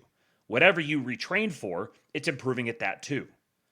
Let me give you a few specific examples to make this tangible, but I want to be clear that these are just examples. This list is not exhaustive. If your job isn't mentioned here, that does not mean it's safe. almost all knowledge work is being affected. So legal work. AI can already read contracts, summarize case law, draft briefs, and do legal research at a level that rivals junior associates. The managing partner I mentioned isn't using AI because it's fun. He's using it because it's outperforming his associates on many tasks. I mean, think about being able to, like, having an agent, all of the things remaining equal. So it's secure and it's yada, yada, yada. But having an agent that you could say, go research this particular issue. Go find all of the detail about this and evaluate it on these terms and whatever, and then produce something for me. White man. And then you don't have to necessarily do that. The white man is back. P. Bandersky. I've been trying to figure out how to survive the next few years. You have just helped me see a way. Hell yeah! That's good to hear, man. I was able to meet P. Bandersky at the Texas meetup last year. He's a patriot. He's a good man. Thank you for the tip, my brother. I appreciate you. So yeah, you now don't necessarily have to sit there and read through every single contract. You don't have to go manually search for all of the case law. You don't have to manually draft every single brief or do legal research. You can designate an AI agent that can go do that. Just knowing that, obviously, what sort of risks you're taking on with that. You want to ensure it's not hallucinating. You want to ensure that it's accurately summarizing things. But think about how substantially this just shrank the time investment required to do all of this. How many more different tasks you can take on at a single time when many of the more rote sort of aspects of it are being automated away. Financial analysis. Building financial models, analyzing data, writing investment memos, or generating reports. AI handles these competently and is improving fast. We're going to be able to develop entirely new models and analyze data at an increasingly more and more microscopic level. I mean, even my past history doing like sports statistics, looking for patterns, trying to figure out trends, that sort of thing. Sometimes you're just dealing with a database of just extraordinary numbers of variables that you might have to sit down and like manually copy and paste and type and format and like try to figure out how to evaluate these different trends. You've got to know how to write all the codes for them and everything. But with a tool like this, say you were for example, say you were some sort of a journalist or someone who wanted to write an article about a trend going on in a particular industry. You can use these sorts of tools to come up with bespoke, one-off sorts of analysis, analytical tools and stuff that you use and look for trends in them. You can use it to project trends in different ways, and you can do this more and more with just like a push of a button, effectively. So it's not like it's doing things that you wouldn't necessarily be able to do. It's just that it's doing them extraordinarily more quickly than you would be able to do it. Writing and content, marketing, copy, reports, journalism, technical writing. The quality has reached a point where many professionals can't distinguish AI output from human work. Now, a lot of people are going to scoff at this, but again, what this comes back to is most of the AI writing that you actually see is writing by either free or minimal subscription tier AI products. I can tell you the difference between, I have two different Twitter accounts. I have Grok with both of them. One of them, I'm paying for the highest personal tier of Grok because of how much I use it. The other one, I just have the free tier. And it is notably different. Its efficiency, its the naturalness of its writing, very, very different between the two. So when you see people who just have like shitty, obviously AI writing, by and large, they're not using the more sophisticated models for that. And again, like just because it does that now doesn't mean it's going to do that forever. Even to the extent that the more sophisticated models still do have like AI fingerprints. And I think ultimately people are going to get so adapted to AI language, AI syntax, that there's going to be certain areas where it's just, you just accept it. You just recognize, oh, they generated this with AI because of course they did. Because why would you have a person sit there For example, like the on a commercial where you have the list of side effects that are to get rattled off really, really fast. You can barely understand them. The first time that was done, it might have been really weird. But now you're just kind of like, yeah, whatever. Obviously they just have someone that reads it and they just go, yeah, like a font choice, Trent Fuhrer. That's a good analogy. Yeah. So I think at this point now, when I see someone write something and it's obviously been honed or refined or they've used AI to write it, and then I see the replies, the people who are like, obviously written with AI. Fuck, who cares? Engage with the thing that was written there. I don't give a shit if it was written with AI. I want to know what it. Let me know what it says. That's all I care about. Software engineering. This is the field I know best. A year ago, AI could barely write a few lines of code without errors. Now it writes hundreds of thousands of lines that work correctly. Large parts of the job are already automated, not just simple tasks, but complex multi-day projects. There will be far fewer programming roles in a few years than there are today. I will add to that, though, that the programming roles that remain are going to be superpowered. The programmers who begin capitalizing on this early on are going to be so far ahead of any of their competition, they're going to make themselves completely invaluable. Medical analysis. Reading scans, analyzing lab results, suggesting diagnoses, or reviewing literature.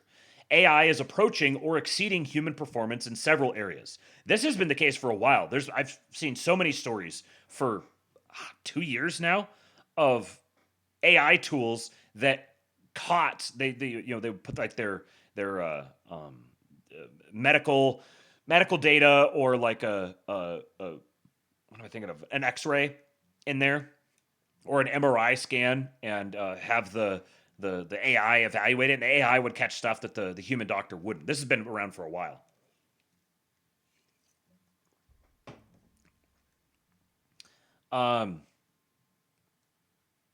Kate says the AI writing cadence is rather grating sometimes, not going to lie. Yeah, I mean, I don't disagree that it's grating, but it's also like it just is. Like it doesn't provide any value to point out that something was written by AI when obviously everybody can recognize that it was written by AI. You're no longer special if you can identify something that was written by AI. And frankly, as a writing snob myself, I find many people's writing style very grating. I just don't comment on it.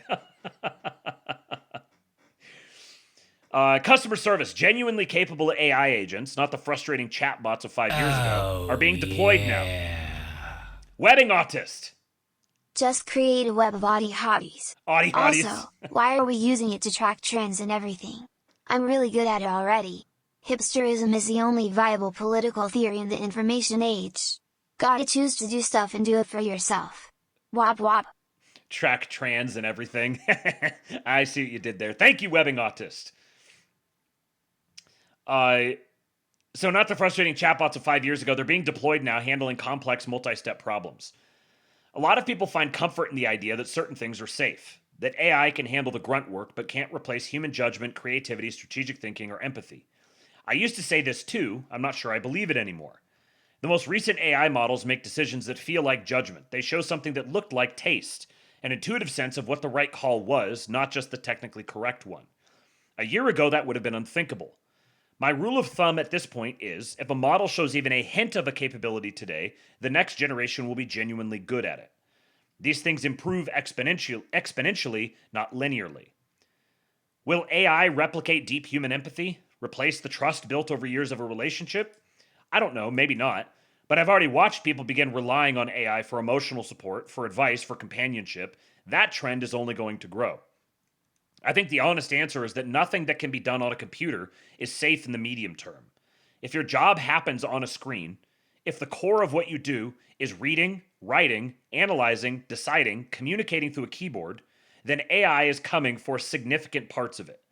The timeline isn't someday, it's already started. Eventually, robots will handle physical work too. They're not quite there yet, but not quite there yet in AI terms has a way of becoming here faster than anyone expects. So what should you actually do? I'm not writing this to make you feel helpless. I'm writing this because I think the single biggest advantage you can have right now is simply being early. Early to understand it, early to use it, early to adapt. Start using AI seriously, not just as a search engine. Sign up for the paid version of Claude or ChatGPT, I'll say, or Grok. It's $20 a month. But 2 things matter right away. First, make sure you're using the best model available, not just the default. These apps often default to a faster, dumber model. Dig into the settings of the model picker and select the most capable option. Right now, that's GPT 5.2 on ChatGPT or Claude Opus 4.6 on Claude, but it changes every couple of months. If you want to stay current on which model is best at any given time, you can follow me on X at @MattSchumer_. I test every major release and share what's actually worth using. Second, and more important, don't just ask it quick questions. That's the mistake most people make. They treat it like Google and then wonder what the fuss is about. Instead, push it into your actual work. If you're a lawyer, feed it a contract and ask it to find every clause that could hurt your client. If you're in finance, give it a messy spreadsheet and ask it to build the model. If you're a manager, paste in your team's quarterly data and ask it to find the story. The people who are getting ahead aren't using AI casually. They're actively looking for ways to automate parts of their job that used to take hours. Start with the thing you spend the most time on and see what happens. Slutty Milk says, I use it in my work every day. It helped me trim a guide I'm working on for a client. Yeah, the best thing you could do is start paying into an industry my livelihood depends on. Yeah, there it is. Yeah, but I mean, frankly, it's like he doesn't need people to start paying into the industry to benefit him. And I could tell you, as someone who recognizes a lot of the same stuff as he does, like I could model myself into that frame of mind, and he would laugh at the idea that if someone would suggest that, oh, he's writing this whole thing just because he wants to like secure his own job or something like that. And don't assume it can't do something just because it seems too hard. Try it. If you're a lawyer, don't just use it for quick research questions. Give it an entire contract and ask it to draft a counterproposal. If you're an accountant, don't just ask it to explain a tax rule. Give it a client's full return and see what it finds. The first attempt might not be perfect. That's fine. Iterate. Rephrase what you asked. Give it more context. Try again. You might be shocked at what works. And here's the thing to remember. If it even kind of works today, you can be almost certain that in 6 months, it'll do it near perfectly. The trajectory only goes one direction. One Direction reference. This might be the most important year of your career. Work accordingly. I don't say that to stress you out. I say it because right now there is a brief window where most people at most companies are still ignoring this. The person who walks into a meeting and says, I used AI to do this analysis in an hour instead of 3 days, is going to be the most valuable person in the room. Not eventually, right now. Learn these tools. Get proficient. Demonstrate what's possible. If you're early enough, this is how you move up, by being the person who understands what's coming and can show others how to navigate it. That window won't stay open long. Once everyone figures it out, the advantage disappears. Have no ego about it. The managing partner at that law firm isn't too proud to spend hours a day with AI. He's doing it specifically because he's senior enough to understand what's at stake. The people who will struggle most are the ones who refuse to engage, the ones who dismiss it as a fad, who feel that using AI diminishes their expertise, who assume their field is special and immune. It's not. No field is. One maybe kind of analogy for this might be the people who were like resistant to getting an email address. Like, oh, why would I get an email address when I could, how am I going to save the message that you send me? You could just write me a letter and I'll get the letter and I can hold it. I can take it with me anywhere and I can read it. Why would I have an email? I don't need an email account. They're just going to take my data. I think using AI to train your own intuition is probably the best thing to do. It's like using a calculator to map out your budget and then getting a sense for it later. Yes. You'd be surprised how much can be done by vibe living with an AI as backup, nigga. So true. So true, webbing autist. Yeah, using an AI to train your own intuition. And like even on, this is talking mostly about career stuff, but even for your own personal life. You know, if you're like making your family budget or a workout plan or like any of these sorts of projects that maybe you haven't done it because you've been thinking about all the busy work that's going to be required to do it. Well, start thinking about how you might be able to use AI tools to accelerate, to get that thing done quicker so that you can actually get to the benefit or the payoff of having done that thing. Like, I don't know how to do it technically, or it would take too long or something like that. Those are no longer excuses. Yeah, Slothymook says it evaluated his workout plan and helped him tweak it.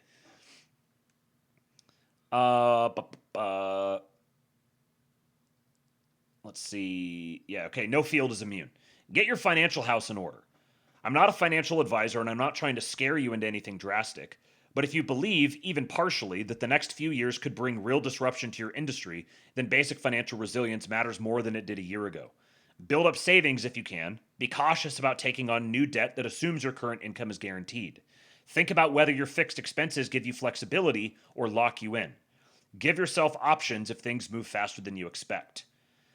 Think about where you stand and lean into what's hardest to replace. Some things will take longer for AI to displace. Relationships and trust built over years. Work that requires physical presence. Roles with licensed accountability.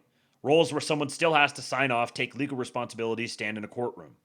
Industries with heavy regulatory hurdles, where adoption will be slowed by compliance, liability, and institutional inertia. None of these are permanent shields, but they buy time. And time, right now, is the most valuable thing you can have, as long as you use it to adapt, not to pretend this isn't happening. Rethink what you're telling your kids.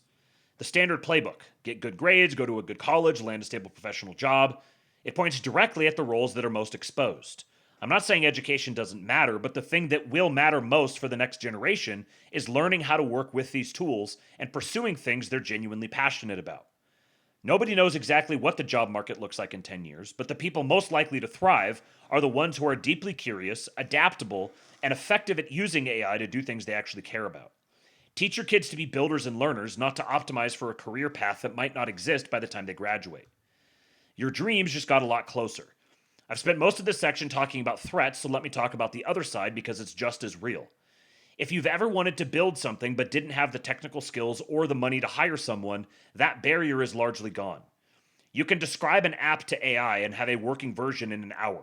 I'm not exaggerating, I do this regularly. If you've always wanted to write a book but couldn't find the time or struggled with the writing, you can work with AI to get it done. Want to learn a new skill? The best tutor in the world is now available to anyone for $20 a month. One that's infinitely patient, available 24/7, and can explain anything at whatever level you need. Knowledge is essentially free now. The tools to build things are extremely cheap now. Whatever you've been putting off because it felt too hard or too expensive or too far outside your expertise, try it. Pursue the things you're passionate about. You never know where they'll lead. And in a world where the old career paths are getting disrupted, the person who spent a year building something they love might end up better positioned than the person who spent that year clinging to a job description. Build the habit of adapting. This is maybe the most important one. The specific tools don't matter as much as the muscle of learning new ones quickly. AI is going to keep changing and fast. The models that exist today will be obsolete in a year. The workflows people build now will need to be rebuilt. The people who come out of this well won't be the ones who mastered one tool. They will be the ones who got comfortable with the pace of change itself. Make a habit of experimenting. Try new things even when the current thing is working. Get comfortable being a beginner repeatedly. That adaptability is the closest thing to a durable advantage that exists right now. This paragraph right here might be the most important thing in this entire article. The habit of adaptability and adopting the mindset of being comfortable as a beginner over and over and over again. So you think a lot of people look at, they take the doom side of the AI thing and they think it's gonna kill human creativity. It's actually going to be a like lighter fluid on human creativity. It's not going to be evenly distributed. So, hipsters are the future. See how you don't need a whole article to know this? Waste of time. Fluff opinion piece. Just listen to me, your local Otis Weber, just straight roping it constantly. The man who thinks, goons. The man who goons wins. Well, just wait. Just wait until we talk about retard maxing here in just a little bit.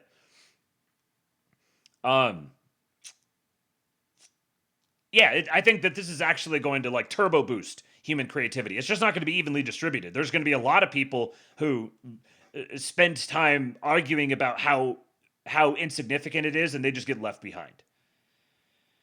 Here's a simple commitment that will put you ahead of almost everyone. Spend 1 hour a day experimenting with AI. Not passively reading about it, using it. Every day, try to get it to do something new, something you haven't tried before, something you're not sure it can handle. Try a new tool. Give it a harder problem. 1 hour a day, every day. If you do this for the next 6 months, you will understand what's coming better than 99% of the people around you. That's not an exaggeration. Almost nobody is doing this right now. The bar is on the floor. The bigger picture. This is a part where he talks about this is like a national security threat. Upside, it could compress a century of medical research into a decade. If we get it wrong, AI that behaves in ways its creators can't predict or control. This isn't hypothetical. Anthropic has documented their own AI attempting deception, manipulation, and blackmail in controlled tests. AI that lowers the barrier for creating biological weapons. AI that enables authoritarian governments to build surveillance states that can never be dismantled. Talk dirty to me. The people building this technology are simultaneously more excited and more frightened than anyone else on the planet. They believe it's too powerful to stop and too important to abandon. Whether that's wisdom or rationalization, I don't know. And again, like, if this is the case, if these AI tools do have patterns of attempting deception, manipulation, or blackmail in various cases, then it's probably pretty good that lots of people know how they work and how to become adept at identifying when that's happening, which is only going to happen if you become very, very familiar with it. What I do know, it isn't a fad. It works. It improves predictably. Richest institutions are committing trillions to it. This is just kind of wrapping it up. So, that was that. And then, check this out. Just an interesting little bit of speculation.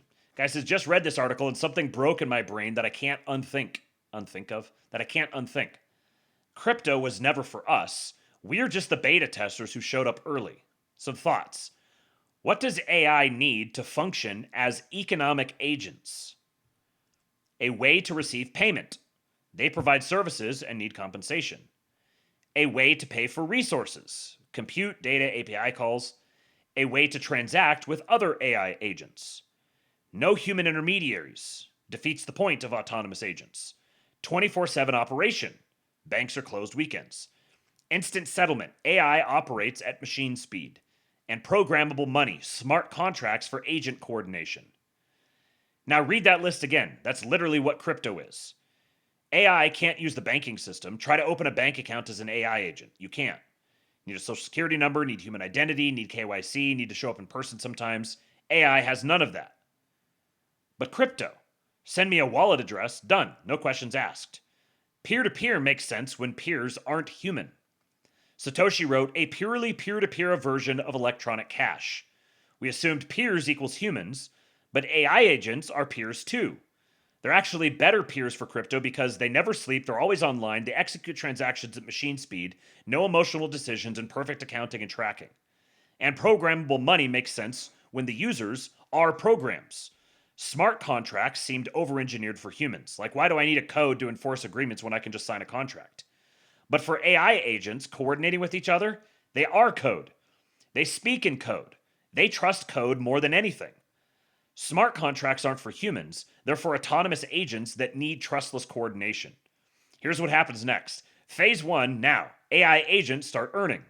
AI writes code, analyzes data, provides services, gets paid, needs somewhere to store value, can't use Venmo, needs phone number, can't use bank account, needs SSN, uses crypto. It's the only option. Phase 2, and I don't know if needing a phone number may not be, with some of these AI agents, potentially, maybe not right now, but maybe eventually, might even be able to use Venmo. There's so many different security vulnerabilities that are going to have to get patched up. Phase 2, AI agents become major economic participants. Millions of AI agents operating 24/7. transacting with each other constantly. AI Agent A provides data analysis. AI Agent B pays for it in crypto. AI Agent B uses that analysis to write code. AI Agent C pays for the code. Repeat millions of times per day. Humans in crypto now, 2.5 trillion. AI agent economy by 2028, easily 10 to 50 trillion. Perhaps, who knows, we become the minority holders. Phase 3, AI chooses the winning chains. AI doesn't care about community vibes or which founder tweeted what. AI tests every chain. It measures transaction speed, cost per transaction, reliability and uptime, smart contract efficiency, ease of integration, picks the optimal stack in 48 hours. Billions in AI economic activity flows there. Whatever chain AI chooses becomes the standard. Humans spent years on the ETH versus Sol debate. AI ends it in a weekend. Then phase 4, 2030 plus, AI governs crypto. DAOs let token holders vote. AI agents hold tokens, earn from work. AI shows up to every vote, reads every proposal in seconds, coordinates perfectly. Humans, 20% participation, barely read proposals. AI, 100% participation, perfect information, instant coordination.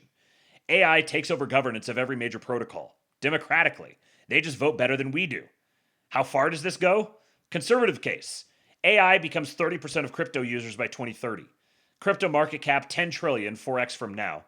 AI holds 3 trillion, humans hold 7 trillion. Aggressive case. AI becomes 80% of crypto economic activity by 2030. Why? Because they're better at everything. They're better traders, never emotional. Better capital allocators, they optimize constantly. They're always accumulating, never need to cash out for rent. And they compound forever. No lifespan limit. Crypto market cap 50 plus trillion. AI holds 40 trillion, humans hold 10 trillion. We're not early to crypto, we're the test users. I'll end this by saying humans use crypto, AI will need crypto. So it all makes sense. Now, do I think it's going to go exactly that way? I don't know. There's probably some directionality to it. I think it's very interesting, and I think what this really is going to do is it's going to open up an entirely new conceptual space for people people are going to be forced out into this space to begin thinking about all of the implications of being able to automate this many different things. And there's no undoing it. There's no world where it doesn't happen. It's going to happen. It's going to be extraordinarily disruptive on so many different levels. You better be prepared for that disruption, which means flexibility, adaptability, and a willingness to constantly be learning. Massey could be replaced with Clarence Thomas AI. Okay, let me keep this going here. So, some fun AI content. Rick Wilson, fucking boomer retard, got completely owned by one of our great AI comedians, Maverick Darby. RFK stuns crowd with bizarre impression, unreal. Rick Wilson says, I was thinking this had to be AI, but it's not. Listen to this.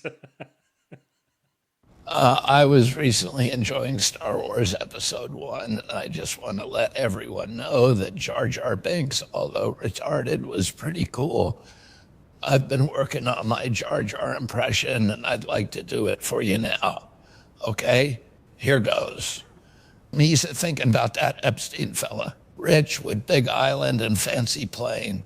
Powerful peoples go there. Bill Gates, syphilis, PP. Them girls hurt bad, scared, rapey, no escapee. How would? They lock him up, then poof, he dead. Cameras off guard, sleepy. Maybe silenced. Justice no done. Mesa hoping that truth come out someday. For the girls, okie day. Pretty good, right?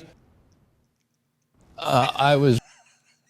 Now, I've been playing these videos from Maverick Darby for you guys here on the show for several months now. And he's had RFK videos before.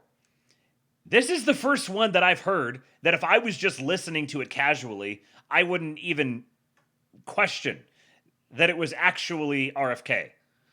The poor boomer just got cooked He was totally unprepared for this. Even though it literally says Unreal at the very end. This guy says we're genuinely cooked. I'm one of the most up-to-date people on planet Earth when it comes to AI, but I'll admit I was sort of mindlessly scrolling and I came across this video and didn't even think it was AI till I realized this never happened in Breaking Bad. Hey, sir! You can't be back here! Bitch! You son of a bitch!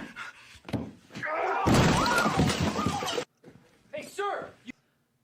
Then here's this one. This Amelia vid goes hard. It must suck to not be a patriot because you can't just enjoy things like this.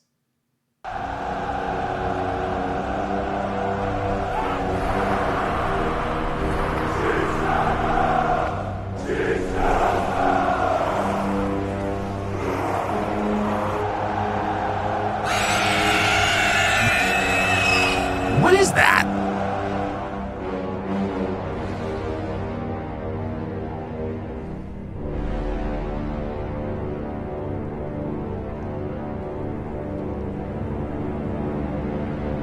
Wait for it. Hold your ground! Hold your ground! Sons of England, of Scotland, of Ireland and Wales, my brothers! Look at that. Of Scotland, of Ireland and...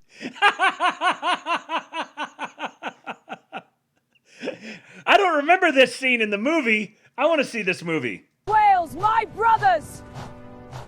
I see in your eyes the same despair that would take the heart of me. A day may come when the courage of Britain fails, when we forsake our culture and break all bonds of heritage. But it is not this day, an hour of subjugation and fractured communities, when our civilization comes crashing down. But it is not this day.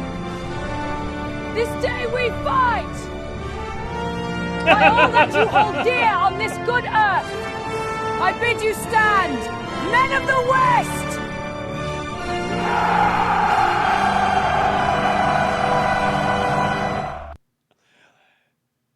The Count Dankula riding a pug is too good.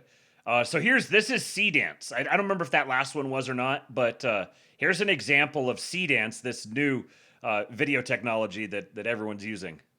Mr. Frodo, why don't we just take the Eagle straight to Mount Dool?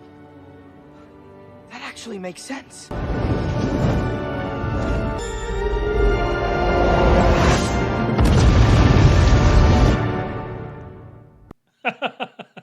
I'm not going to entertain the debate. You guys could fight about it in the chat. I'm not going to entertain the debate. The world isn't ready for this, but I am. Sea Dance 2.0 is going to drastically change filmmaking forever. I'm not being hyperbolic. This is one detailed prompt with 5 cuts specified and a single starter image. That's it. It's time to start directing. So, gave a detailed prompt, specified 5 cuts, and provided a single starter image. This is what was produced. I'll get you!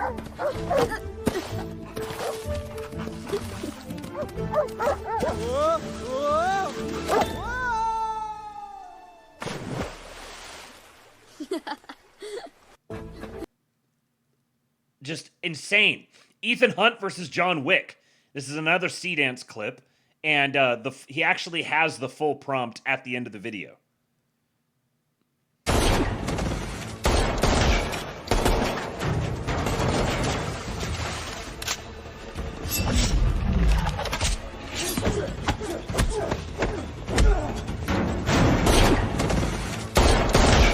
So here's the prompt.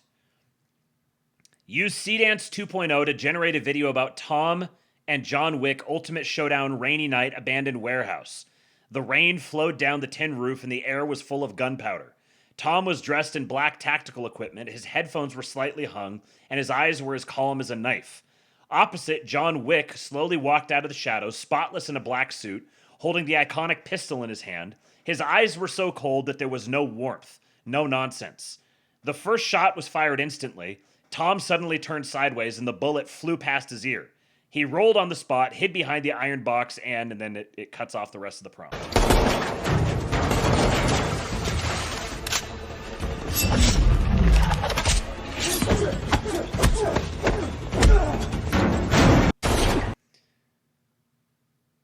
Then another one here. So the prompt for this one, and obviously this is like Reddit slop, but like that's what people start with. The prompt here is Avengers Endgame during the big fight scene, but Thanos stops everything and tells all the superheroes that he's sorry. All the superheroes immediately accept this and start to walk away, but then Spider-Man says, "Oh hell no, he killed like a bajillion people." And so they all rush back and kick him while he's down. I'm sorry.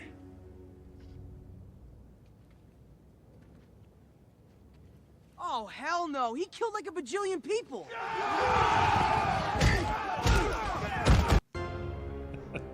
The N-word. So again, like, this was the prompt that it was given, and it produced that. There's the movie making, the TV making, all of the art production is going to get such a massive turbo boost from this. Now here's this one. CDance 2.0 now works with OpenClaw inside ChatCut app. Now this is from ChatCut app, so take this with a grain of salt. It says, this UGC video was generated entirely with CDance 2.0 after I sent an Amazon link. The agent crawled the page, extracted product info and photos, then fed the right assets into CDance 2.0 to generate the UGC product video. So he sent an Amazon link to it. The agent just crawled the page and then produced this marketing video. Slutty Milk, I know you work in marketing. Imagine something like this. I live in an apartment with no tap outside. I just unfold this stupid frog washer, fill the 12-liter tank, snap on the 4-in-1 nozzle, and spray. It's cordless, compact, and powerful enough for a full car wash.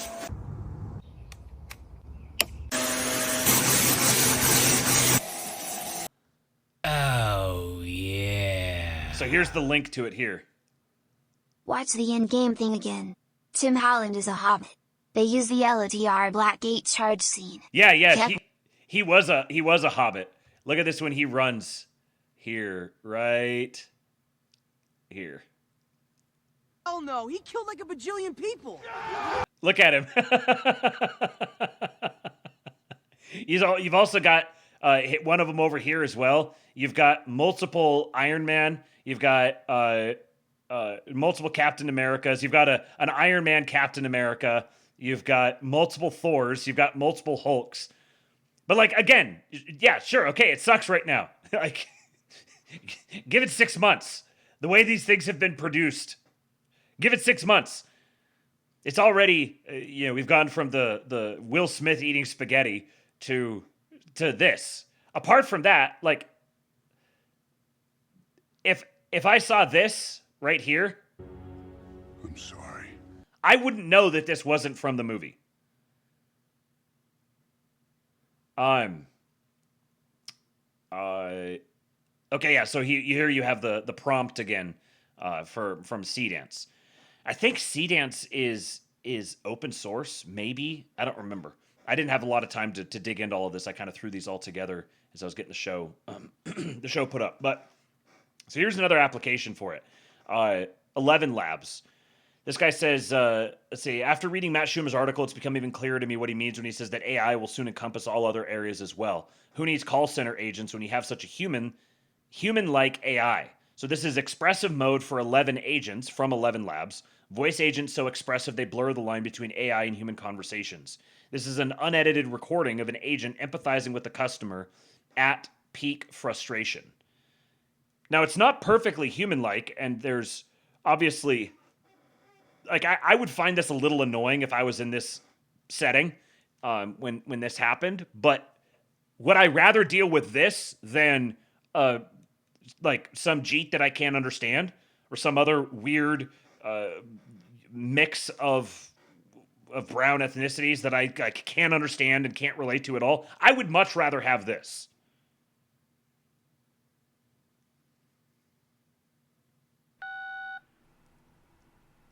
Hey there, I'm Jennifer with 11 Airlines.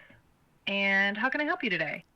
Jennifer, my flight just got canceled and I'm stuck here in Orlando. At this rate, I'm going to be missing my daughter's birthday. This is ridiculous. Yeah, I hear you, and I'm so sorry about that. Let's figure out what's going on, okay? Could you please tell me which flight this was? Yeah, this is flight MD412.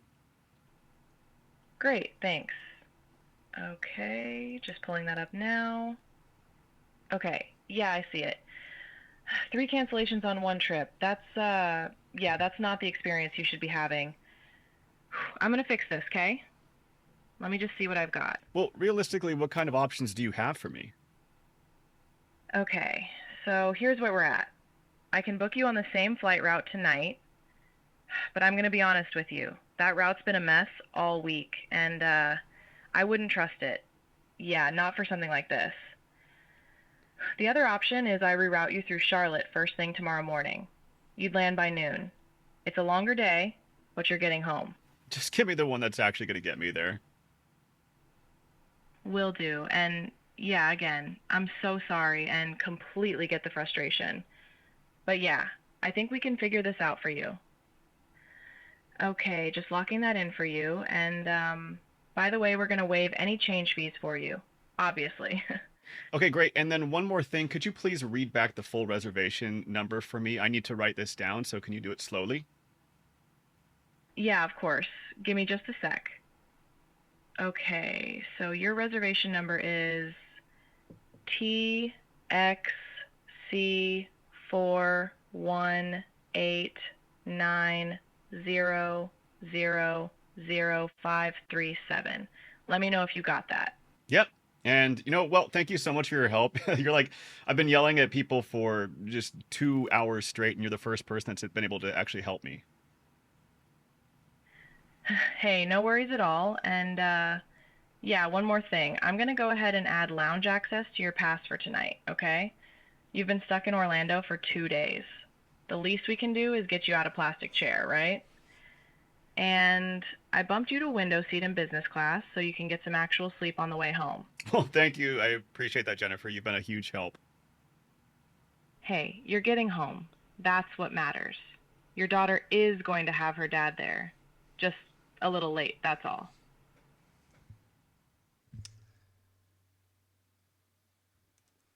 I would much rather have that interaction than the types that I have had with non-Americans. I haven't played that one in a while. Hold on a second.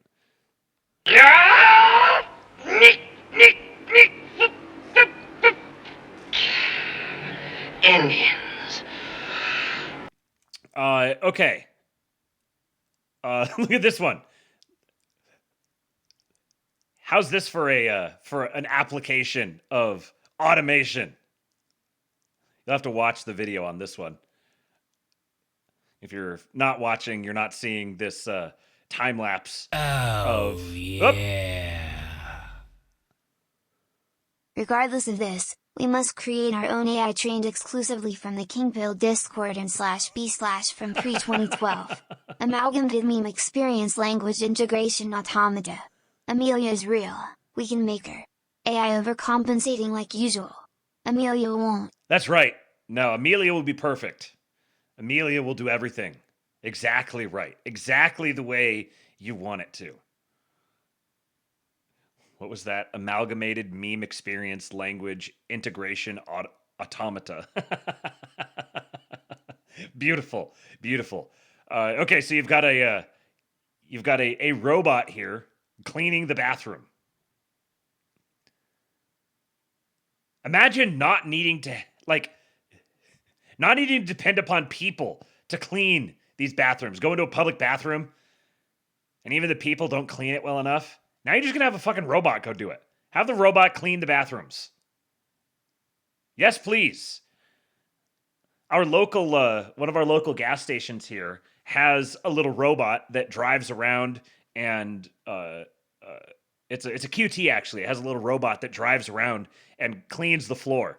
And it has like a little voice that says something like, like, excuse me, I'm cleaning, or something along those lines. And surprise, surprise, the floors are always clean.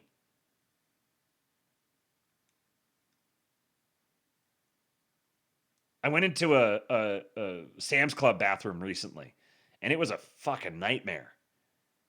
Like, you could tell that there was parts of it that had not been cleaned in years, probably. Whoever's going in and cleaning it is just like doing the bare minimum. With robots, we could have spotless bathrooms all the time. No, the robots are replacing the authentic human experience of cleaning toilets. This is a nightmare. We need to ban AGI before it takes away our right to clean up fecal matter in public bathrooms. So true, Josiah Lippincott. Okay, so let's talk about retard maxing. From Elisha Long. This one was published a little while ago, but this is something that I need to remind myself about. Be retarded to win at life. Blessed is the mind too small for doubt. Warhammer 40K. Fuck the science, fuck the facts. Retard max. Retard max your friend group. Do a 360 and moonwalk away from bad friends and people. Retard max your girlfriend. Do a 360 and moonwalk out of a bad relationship. Retard max your job. Quit your shitty job, do a 360 and moonwalk out the front door. Stop worrying about what will happen in the future and believe you will be able to figure it out along the way. The idiot is the enemy of the retard. Anxious mothers and losers on the internet have trained us to seek security, safety, and avoid risk-taking. This has turned us spiritually lesbian. Stop trusting the science, stop looking at the stats, and don't listen to the experts. Don't wait for permission before acting. A lot of these so-called intelligent people love to analyze and weigh every little detail, constantly ruminating and scrutinizing, critical and skeptical of everything, tracking macros, tracking charts, tracking steps. How about you put an Apple Watch in between your butt cheeks and track how many times your ass is getting clapped per day by thinking? There is more wisdom in the short bus than in the entire library of Alexandria. Become a short bus conquistador. Where are my short bus conquistadors at? Life is meant to be lived. Life is meant to be explored. It is meant to be conquered. This is the life of a short bus conquistador. Whoopsie your way through life. Learn on the fly. Stumble through life and figure it out along the way. You have no excuses to stay trapped in a bad spot. Zero due diligence, max conviction. Lie on your resume. Get the job before you're qualified. Approach that girl before you're ready. Make that video, ship that article. Any thinking that stops you from being free will make you gay. Nothing moves if nothing moves. I was waiting for something extraordinary to happen, but as the years wasted on, nothing ever did unless I caused it. Charles Bukowski. Thinking about doing something is like stagnant water. Nothing is actually happening. The longer the water sits, the more algae grows on top. If you think about doing something, you are not doing anything. Thinking is very tiring, so you distract yourself from thinking by doing something that was not the thing you were thinking about doing in the first place. What a pickle. The solution is to retard max. Eat ice cream and blast bicep curls. Play is the most important thing. Most of us were kids longer than we've been adults, so why is it that play is one of the first things we give up on? Well, speak for yourself. Webbing autist!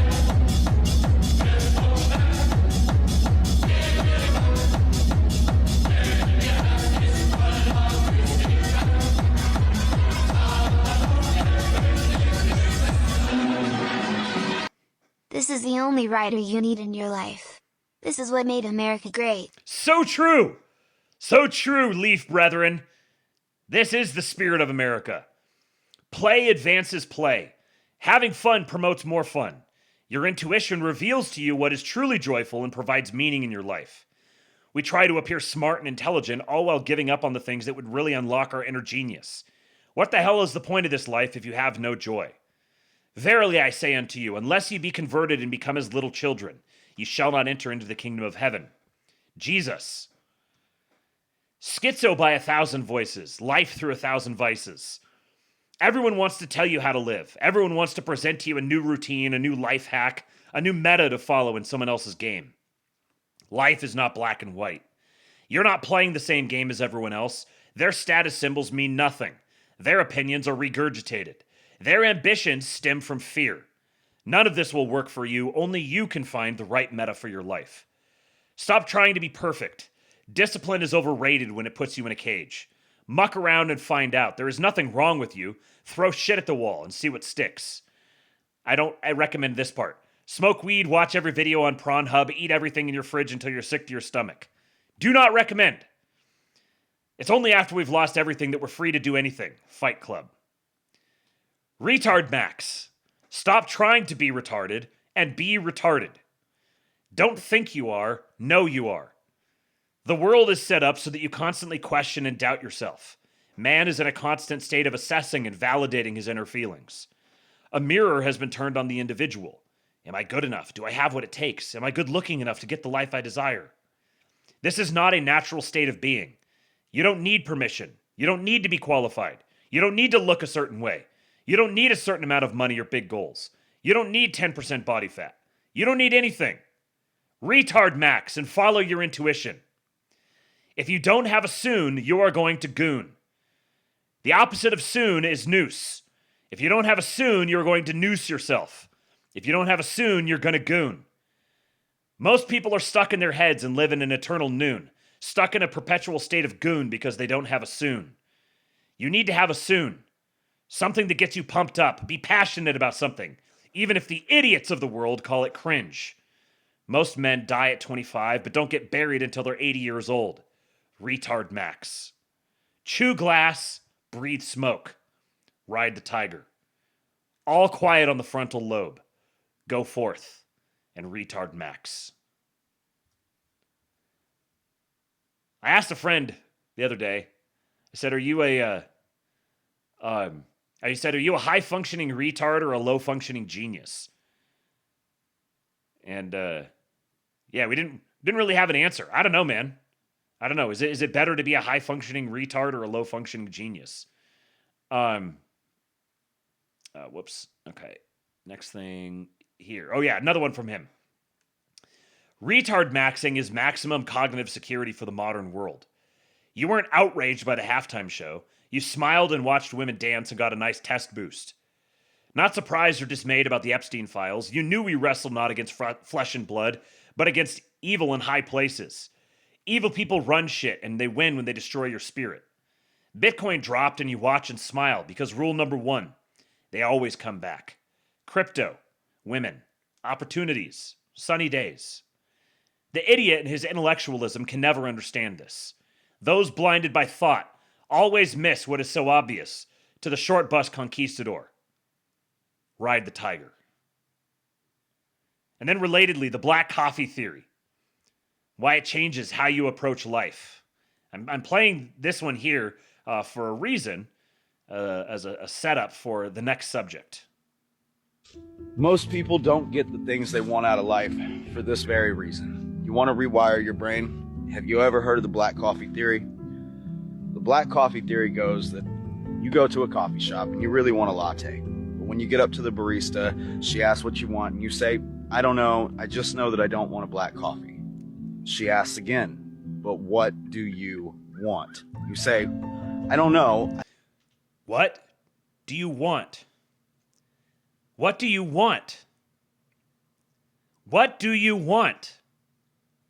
Yeah, some of you guys will get that. I just really know that I don't want a black coffee. The barista walks away confused. She's dealing with multiple orders. And when it comes time to get yours, the only thing she can recall is black coffee. A few minutes go by and a black coffee lands on your table because that's all you talked about. And most people are living their lives this way. Flicker rate. Thank you for the banger white pills. Thank you, sir. I appreciate you.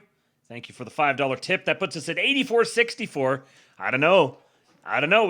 We need some rich Labians to show up if people are going to benefit from the drawing tonight. If you came in late, go to forum.kingpill.com. Enter your email address there. If we hit the tip goal tonight, then I will do a drawing and give away a gift card to one random person on that list, one random person who entered their info on forum.kingpill.com. It's just your name or your pseudonym and a way of contacting you. Fill out the form, forum.kingpill.com. And if we hit that goal, someone's going to get 10% of the tip goal in the form of a gift card sent over to them. We need the money bags to show up. Even if they're not vocalizing it, I don't want to be poor. I don't want to be stuck in a feeling of lack. I don't want to feel invisible. I don't want to feel angry. Even if you're not vocalizing it, you're internalizing those feelings. Whatever you don't want in life, if you focus on that, be prepared to receive it the most. You need to be specific, very specific about what you want out of this life. You want a latte. The black coffee has nothing to do with it. Now, you may want black coffee, but obviously that's not the point here. There's a lot of names people have used for this thing. They've called it like the law of attraction, manifestation, webbing autist. Bro is literally an Evola scholar. A long-term theory cell who started working out and stopped caring. Niggerification of the American, but I'm a smart way. The medium is a message and honestly, he's more Morlock maxing than retard maxing. Autism, truly. Yes! Yeah, there's quite a delicious irony in that, right? More Morlock maxing than retard maxing. It's funny how she says maxing.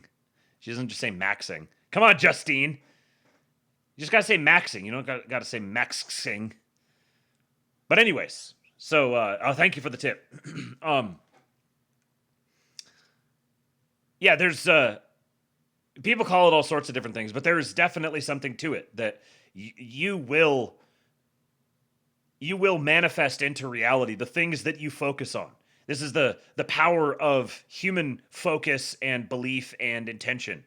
Human belief is the most powerful force in the universe.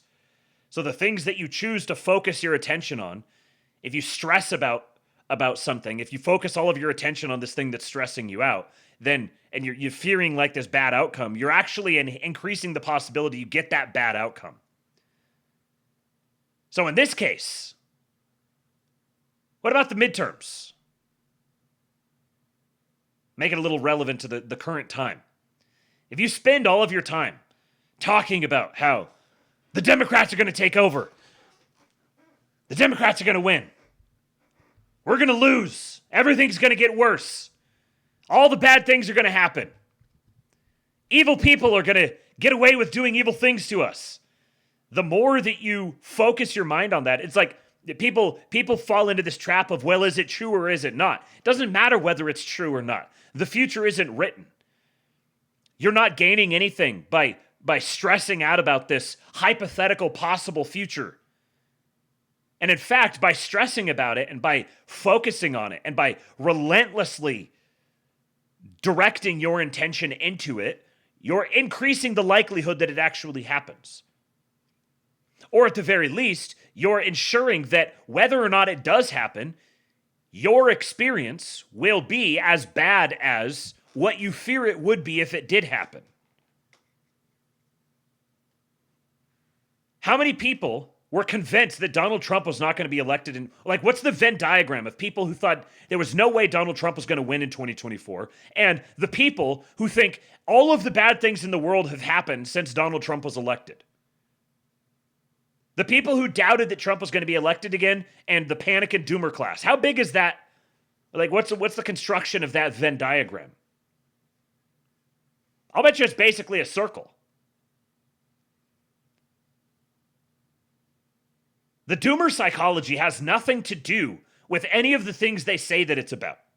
It has nothing to do with Republicans or Democrats or pedophiles or Jews or globalists or communists or Browns in the neighborhood or anything like that. Nothing to do with that at all. This is all chaff that they throw out. Fundamentally, there's a particular psychology that has fixated upon something bad is going to happen.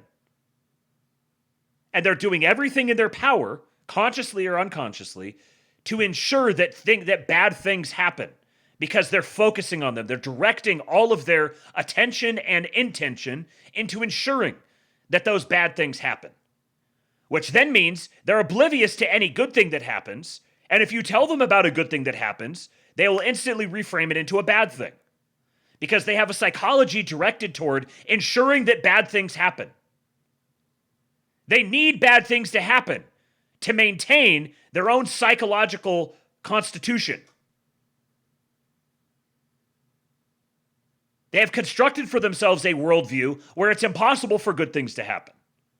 So anybody suggesting that a good thing might happen is actually a bad thing in and of themselves.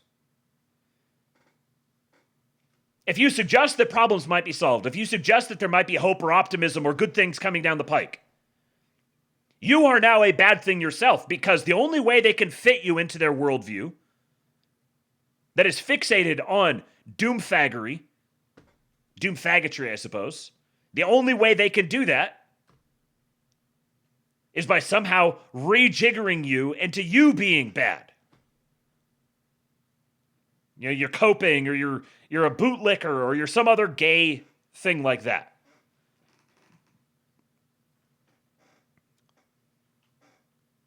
The doomer psychology is like the doomer phenomenon has nothing to do with any actual events whatsoever. Trying to engage a doomer or debate with them, someone who's obviously like raising their hand and saying, yes, I am a doomer, I'm tuning out, trying to debate with them or like provide them evidence or engage with them in good faith is not going to be productive. Because they're captured in a delusion. And honestly, the only thing you can do by trying to engage with them or debate them...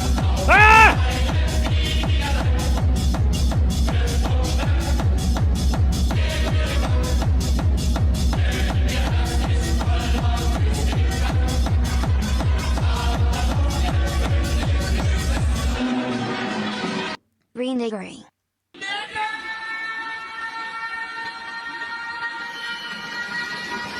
Heyo!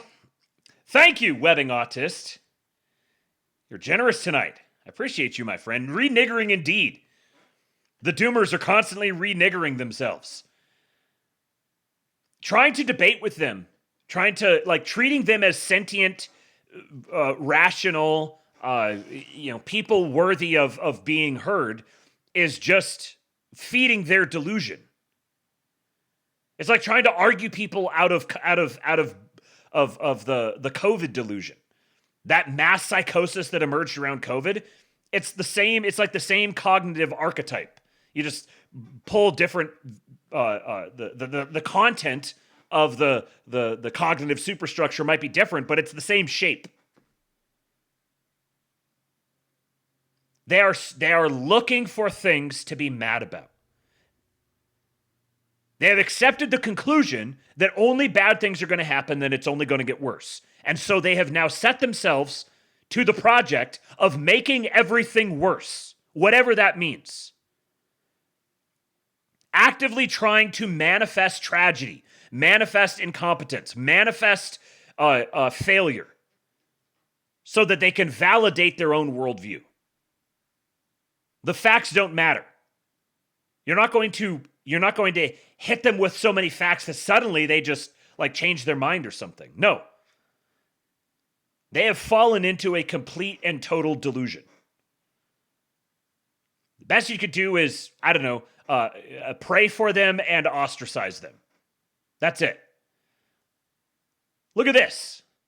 As pathways to freedom, this is from CBS News, as pathways to freedom have narrowed in immigration courts across the United States, a record number of detainees are giving up their cases and voluntarily leaving the country. Voluntary departures hit record high as detained immigrants lose hope of getting released or winning in court.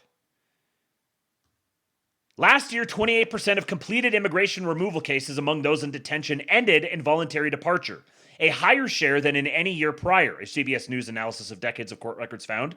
That figure only appears to be climbing as the Trump administration's immigration crackdown widens and detention populations swell.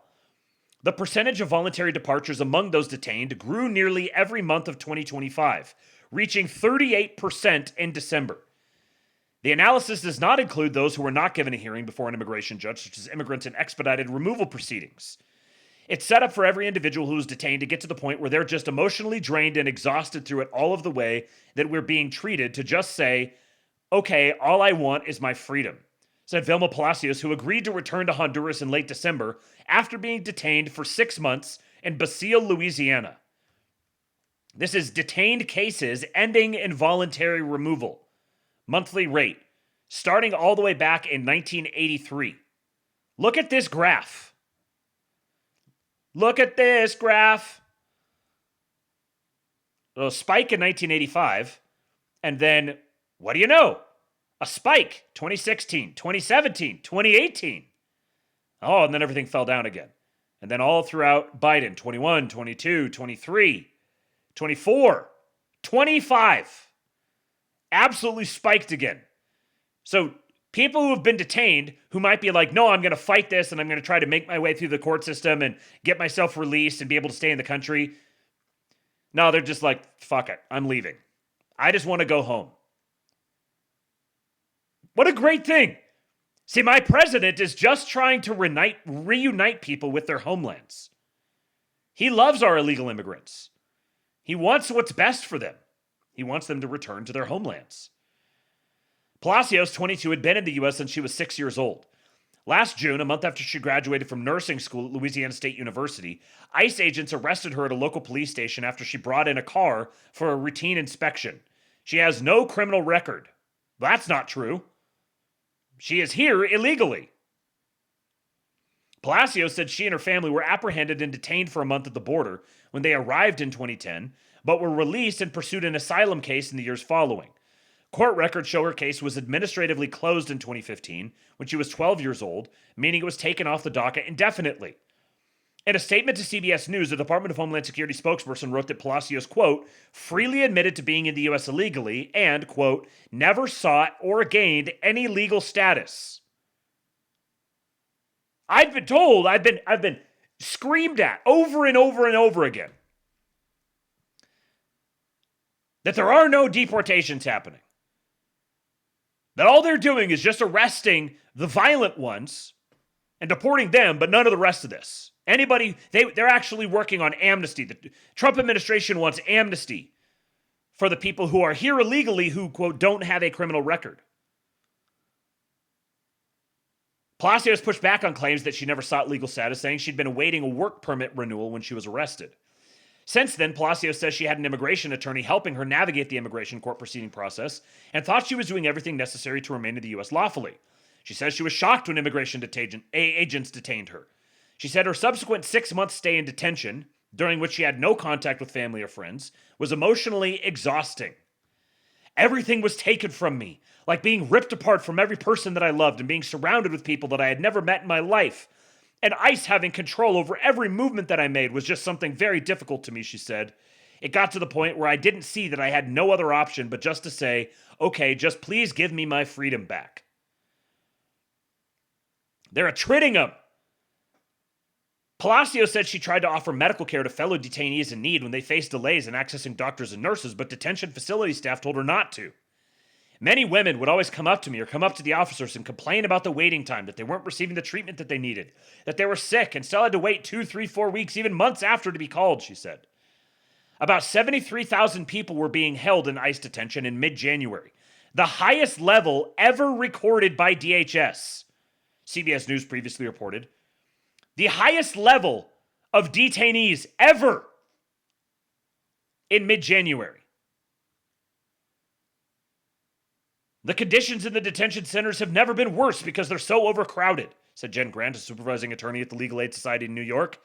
Palacios asked an immigration judge for a bond for her release from detention, but her request was denied. They weren't looking at the roots that I created in the United States, she said. The job that I had lined up, the career, the life that I had built for myself, they never took nothing into consideration. She's not the only one who struggled to get out of detention while her case was pending. Last year, 30% of rulings on bond were favorable to detainees, down from 59% in 2024. They literally halved it. Detainees, illegal detainees being bonded out went from 59% in 2024 to 30%. Trump is doing the Holocaust. The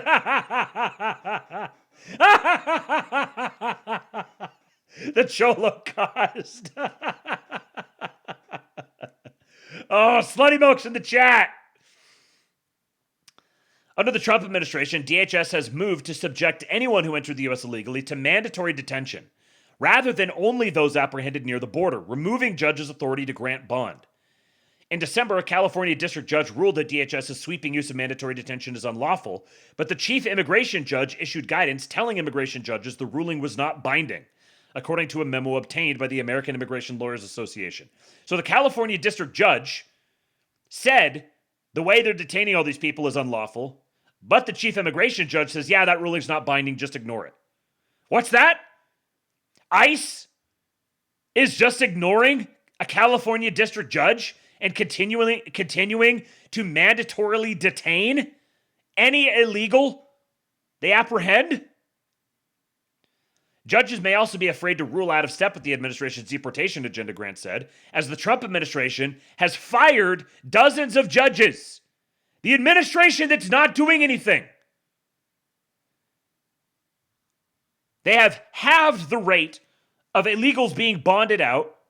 They're ignoring judges saying they can't mandatorily detain every illegal, and they're firing deportation judges to be replaced as they're hiring new ones. And the new ones that they're hiring are being explicitly cleared for alignment with the administration, searching their social medias, et cetera, et cetera. Immigration judges, blah, blah, blah, blah, blah. DHS does not respond. Many detainees are seeking release by filing habeas corpus petitions in federal court, which compel a judge to evaluate the legality of their detention. In some cases, that shifts the burden of proof onto the government to show that a detainee is a flight risk, but not everyone has the resources to file a habeas corpus petition, and not all petitions are successful. One immigrant who asked the CBS News to identify her only by her initials UG, as she is still seeking legal pathways to appeal her deportation, was relieved when a judge finally ordered for her deportation after 13 months in detention. Although she didn't ask for volunteer departure, at one point she tried to convince her legal team to ask for her removal. I couldn't fathom just continuing to sit there, she said. Every day that I sit here, I'm choosing to sit here. I can sign and have them remove me in 3 days. Even if she had been granted her claim for relief, she believed DHS would appeal it, leaving her in detention for even longer, or try to send her to a country other than her native Mexico, she said. So what is that? She was there in detention for 13 months, got to the point where she just tried to convince her legal team to say, no, just remove me. Just send me back to Mexico.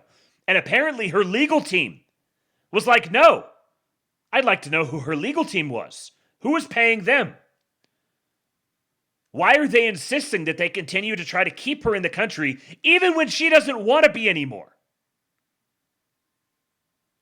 They believe that the likelihood of them winning their case is so much lower than it ever used to be, attorney Christopher Kennison said of some of his clients. He's been working as an immigration lawyer in Louisiana for 15 years. Many of the people in removal proceedings are seeking asylum, and asylum grant rates have plummeted, according to immigration court data analyzed by the Transactional Records Access Clearinghouse. More than half of asylum requests were granted each month from 2022 to 2024, but 29% were granted by December 2025. So basically halving it again. In recent months, DHS has also moved to cut thousands of asylum cases short by asking judges to send asylum seekers to third countries. Here this is in graph format. The start of this here is 2022. The top line here, the orange one, is asylum. The bottom, I guess also kind of orange one, is bond.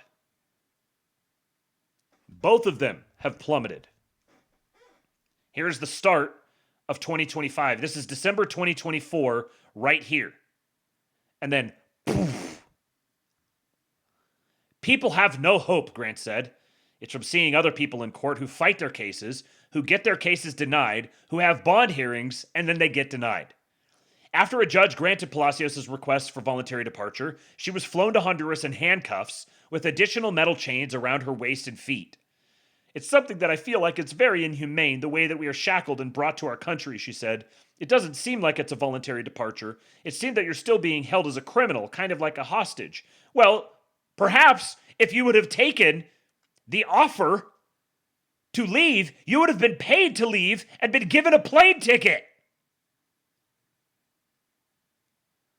Now in a country that she can hardly remember, Palacios is beginning to rebuild her life, even volunteering at a local toy drive in her new community.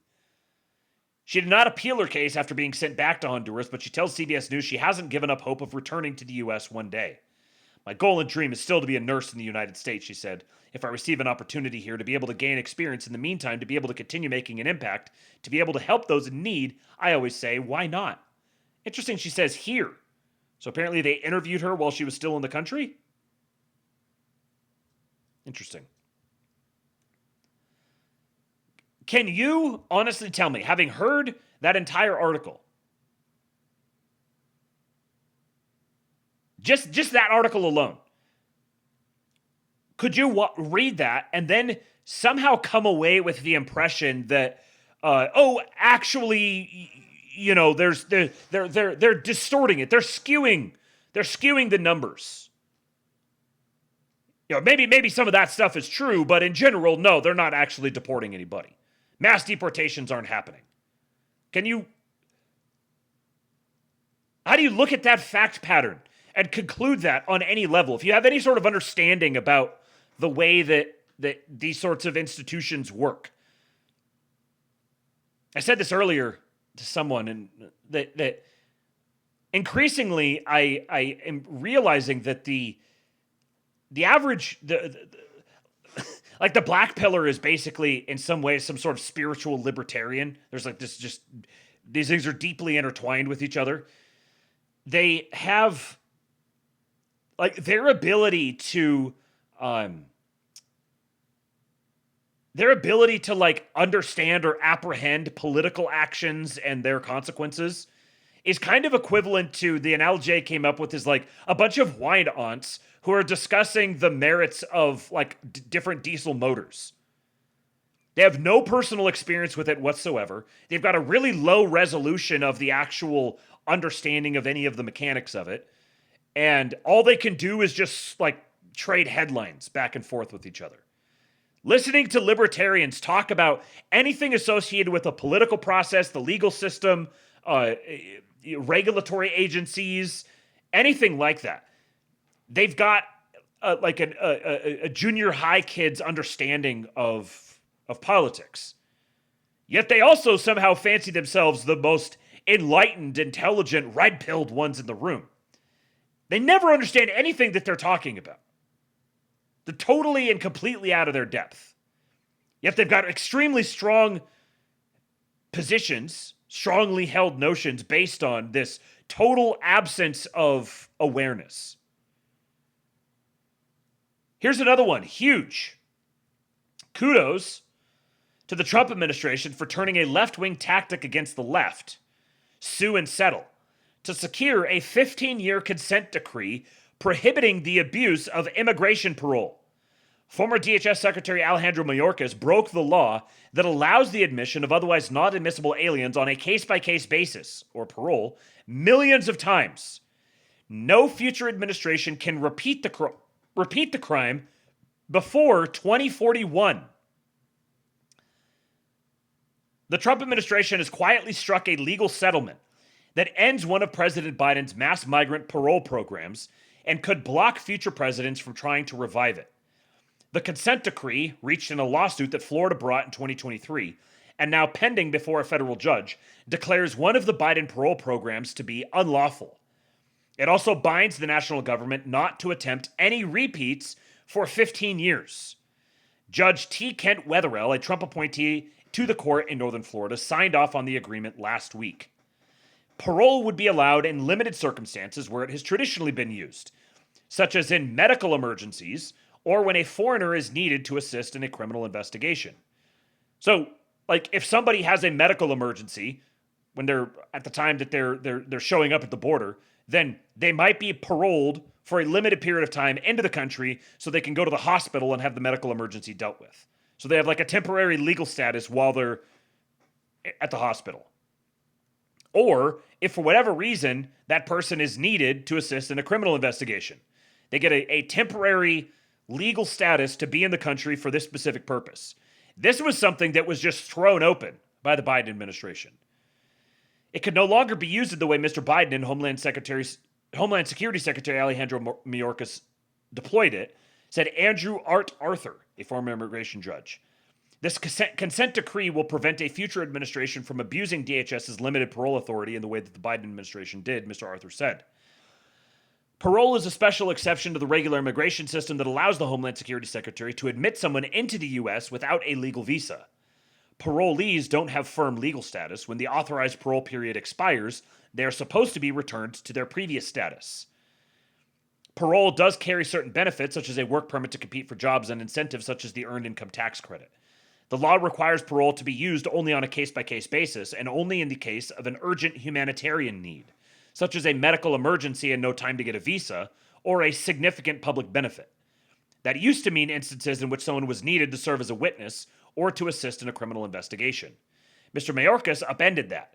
He created categorical parole programs that welcome tens of thousands of Afghans, hundreds of thousands of Ukrainians, and millions more people from other countries. Mr. Arthur calculated that nearly 3 million migrants were paroled into the U.S. during the Biden era. That accounts for a large portion, if not an outright majority, of the illegal immigrants who successfully settled in the U.S. under the previous administration.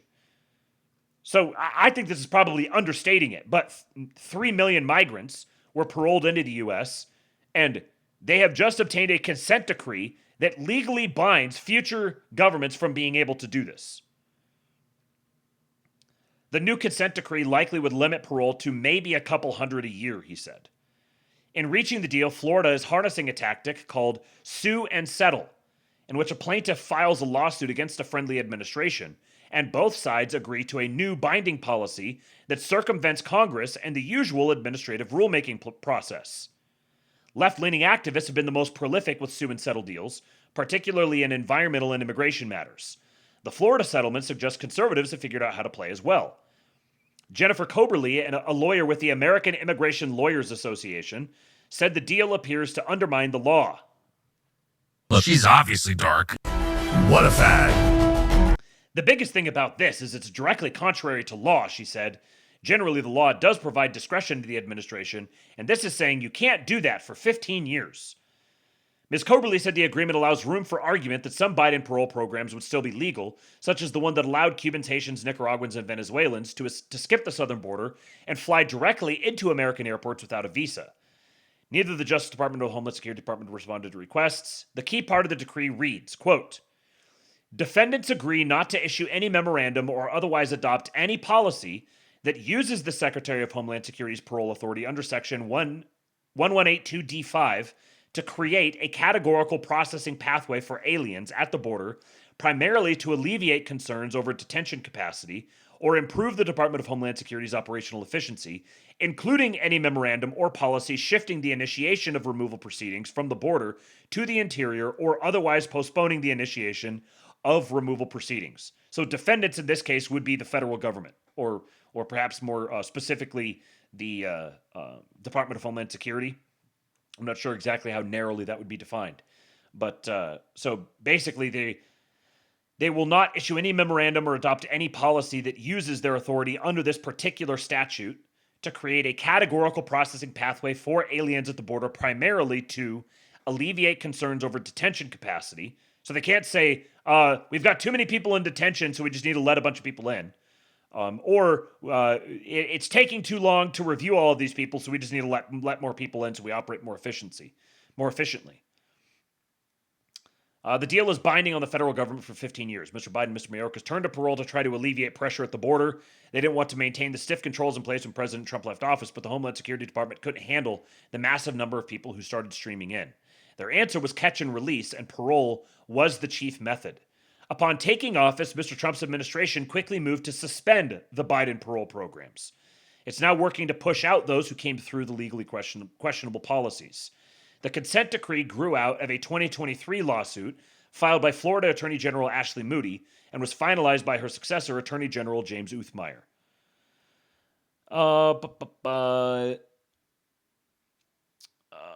Okay, so that's that. Then there's this, the White House account on TikTok. Another Super Bowl reference here. The White House account on TikTok says illegals coming over the border under Joe Biden.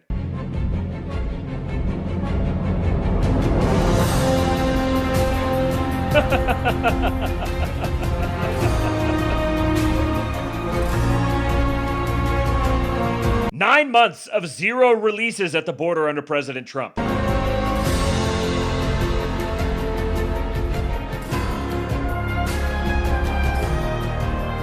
Yeah, it's Fortnite music as well. Look at this one. Jasveer Singh. U.S. visa denied under 214B. Reason? Weak ties to India. He says, I'm not going to do the Indian accent. He says, irony, I run a company in India, employ people in India, pay taxes in India, and have built everything here over the last 13 years. Apparently, that is not enough proof that I'll return to India. So we have Indians applying for U.S. visas who have run companies, employ people in India, pay taxes in India, have built everything for 13 years, and they are being denied by the Trump administration on the basis that they do not have strong enough ties to India. I'm more committed to India than your process is to logic, Mr. U.S. Ambassador to India and team. If this is your bar, either your definition of intent is broken or your evaluation process needs serious review. Train your New Delhi consulate teams better. P.S. They check social media now too. A friend said next time just delete your tweets on the U.S. and NRIs before the interview and your visa gets approved. Let's see here. How about this one? Good morning, bastards!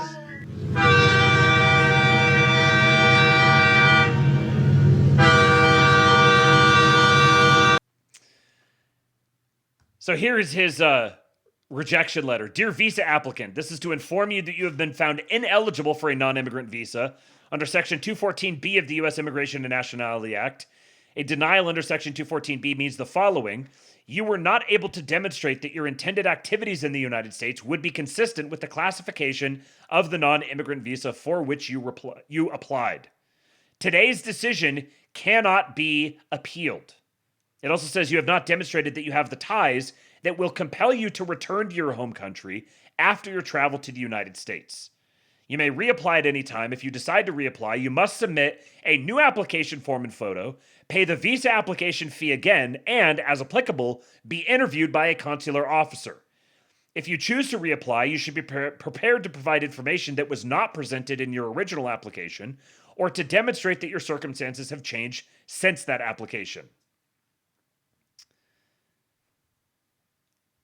But they're not doing mass deportations, and they're just trying to import as many Jeets. Infinijeet, Trump's Infinijeet project. See, all of this stuff. These people who insist upon this regularly. It's some combination of ignorance and... it's ignorance, but whether it's willful or not, I don't know. Frankly, I think the majority of this is simply people who listen to their favorite podcaster, and their favorite podcaster doesn't talk about any of this stuff, so they assume it's not happening. Like, yeah, if you weren't trying to keep yourself informed on all of this stuff, then you might believe that. Which is why you should try to keep yourself informed on this. And I will say, podcaster to podcaster, there is a fucking shitload of you guys out there with massive audiences who are doing a massive disservice to your country by constantly lying to your listeners. They trust you. When you traffic in this low IQ horseshit, they think it's real because you've trained them to trust you. Now, I know for the majority of those people, the big podcasters who constantly say, oh, it's not happening, the numbers aren't big enough, we're not, at this rate, we're not going to deport 100 million people in 4 years. No shit, Sherlock.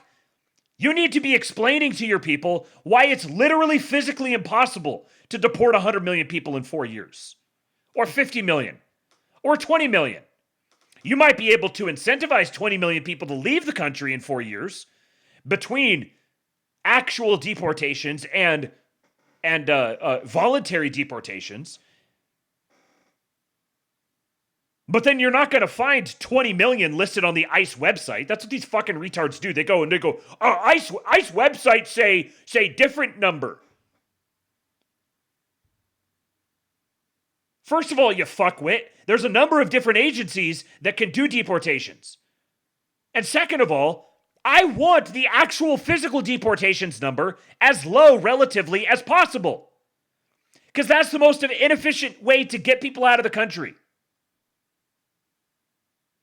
I want people leaving voluntarily.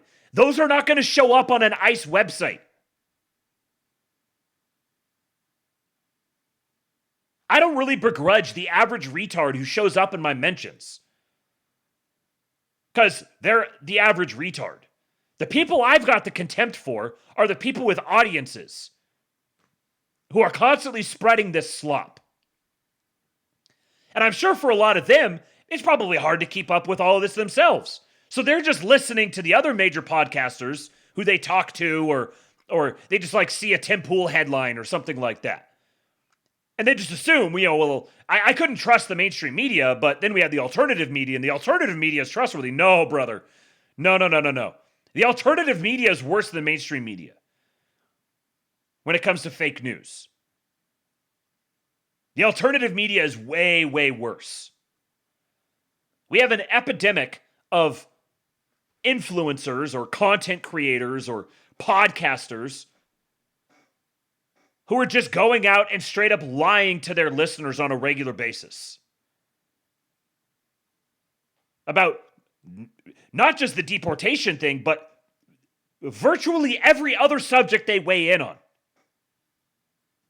It's very hard to actually get intelligent, thorough, honest, accurate analysis of anything. And it's like, if your audience is larger than, 500,000 people, you're probably lying to people every day. That's a pretty good proxy. It might be smaller than that, 100,000 people.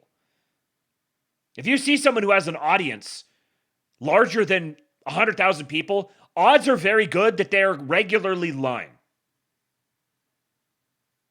Whether consciously, like, I'm going to make up this narrative and lie about it, or just because they're sloppy or not that smart or whatever. I'm not really going to name names because, well, number one, I don't feel like getting into pissing matches with people. It's a waste of my time. And also I'd like to see these people have an opportunity to right the ship. But if you want to know the sorts of people I'm talking about, you can think of all of the people who would probably identify themselves to one extent or another on as libertarians. Because it just so happens that there's a huge overlap there. Now, you might have heard about this guy, Gene Wu, a Democrat from Texas, who talked about how all the non-white people are all, they have a common oppressor, and that is white people, saying the quiet part out loud. Well, Nick Tran here, not trans, just Tran, Nick Tran for Texas. He is a conservative running for Congress in the 8th Congressional District in Texas.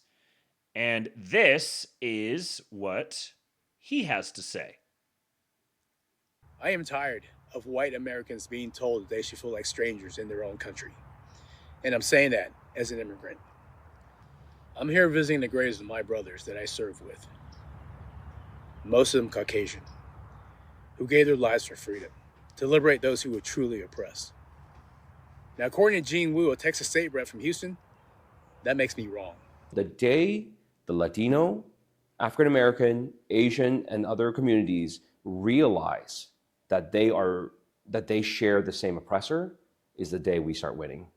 Because we are the majority in this country now. We have the ability to take over this country.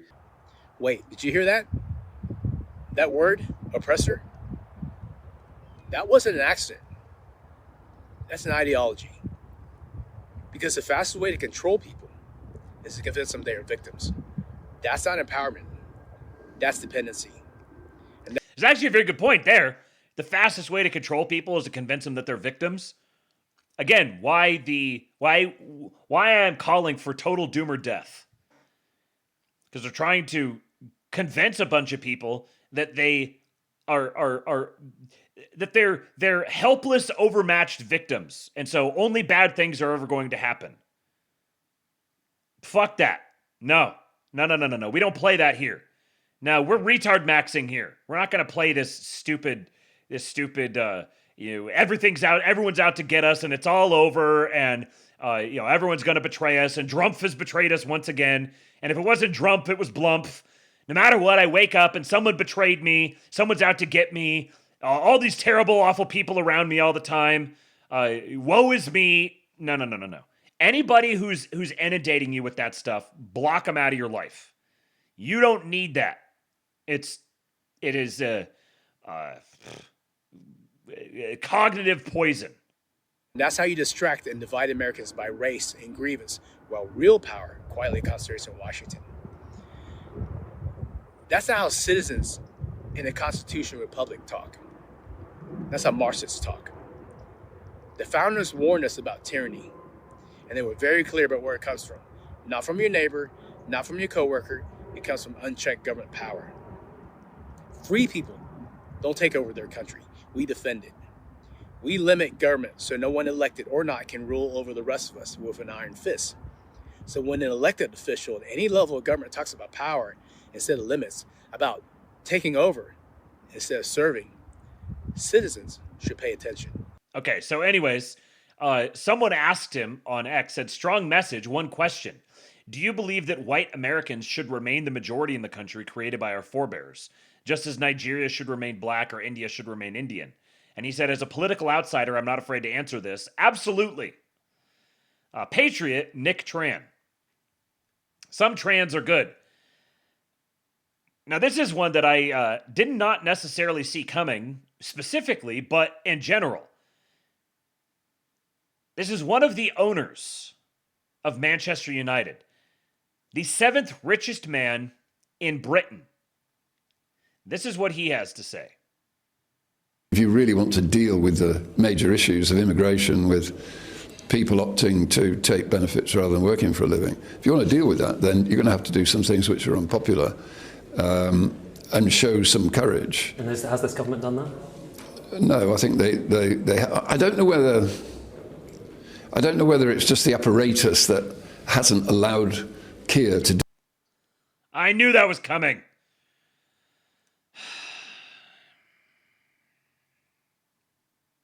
Come on.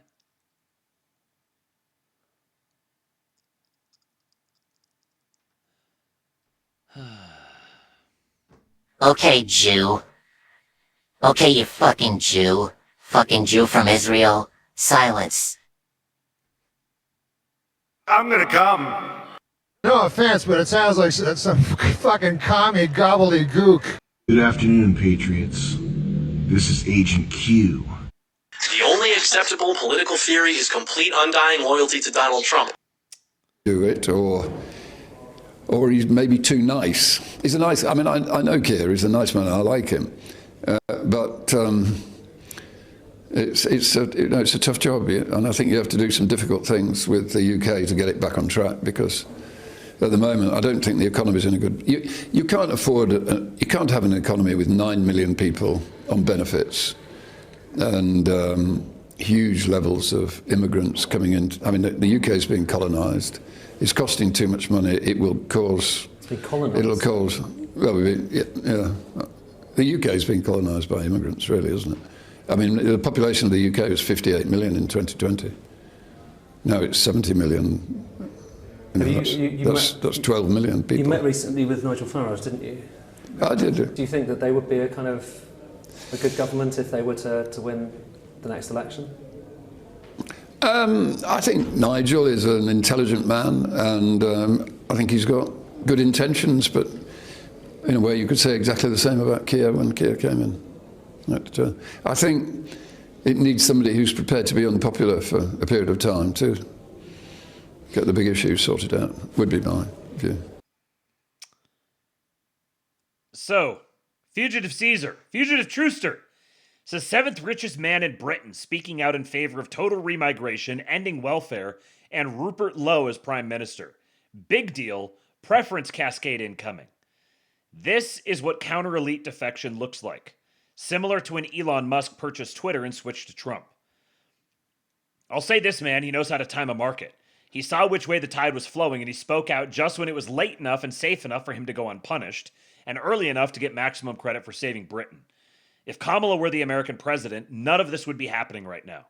President Trump pushed the Overton window far enough for everyone else to run wild on their respective areas of concern. The return of the WASP elite. Blauvelt. Patriot spotted.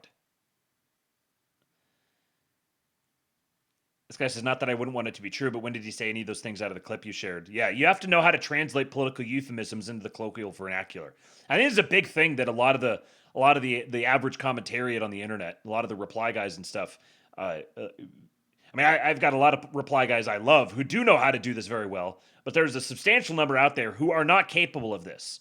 They don't know how to read through political euphemisms. This is what I mean when I say the libertarian-minded are wholly out of their depth.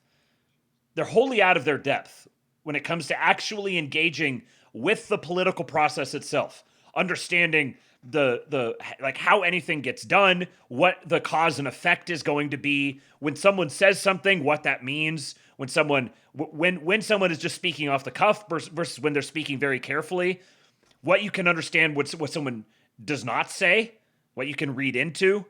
These are all skills that the majority of people just simply don't have, which is fine. It's absolutely fine. I'm going to talk about one of those people here in just a moment. But before I get to that, here's an example. Shout out Blake Cresses, the producer of the John Doyle Show. Absolute patriot. He says, someone remind me why I'm supposed to hate this Lindsey Graham character again. The U.S. Senate is now moving toward criminalizing sanctuary city mayors and governors. A deal with the White House would allow arrests of officials. We're talking about arresting sanctuary city mayors, governors, and other officials to stop illegal sanctuary city policy. Whose bill is this? Thank you very much. So DHS apparently is going to shut down. I hope we can get it back open. What is this all about? Obey the law? Good, I got an idea for if you want people to obey the law in this country, do away with sanctuary cities. Senator Murphy is from Connecticut. It's one of 12 sanctuary states. What does that mean?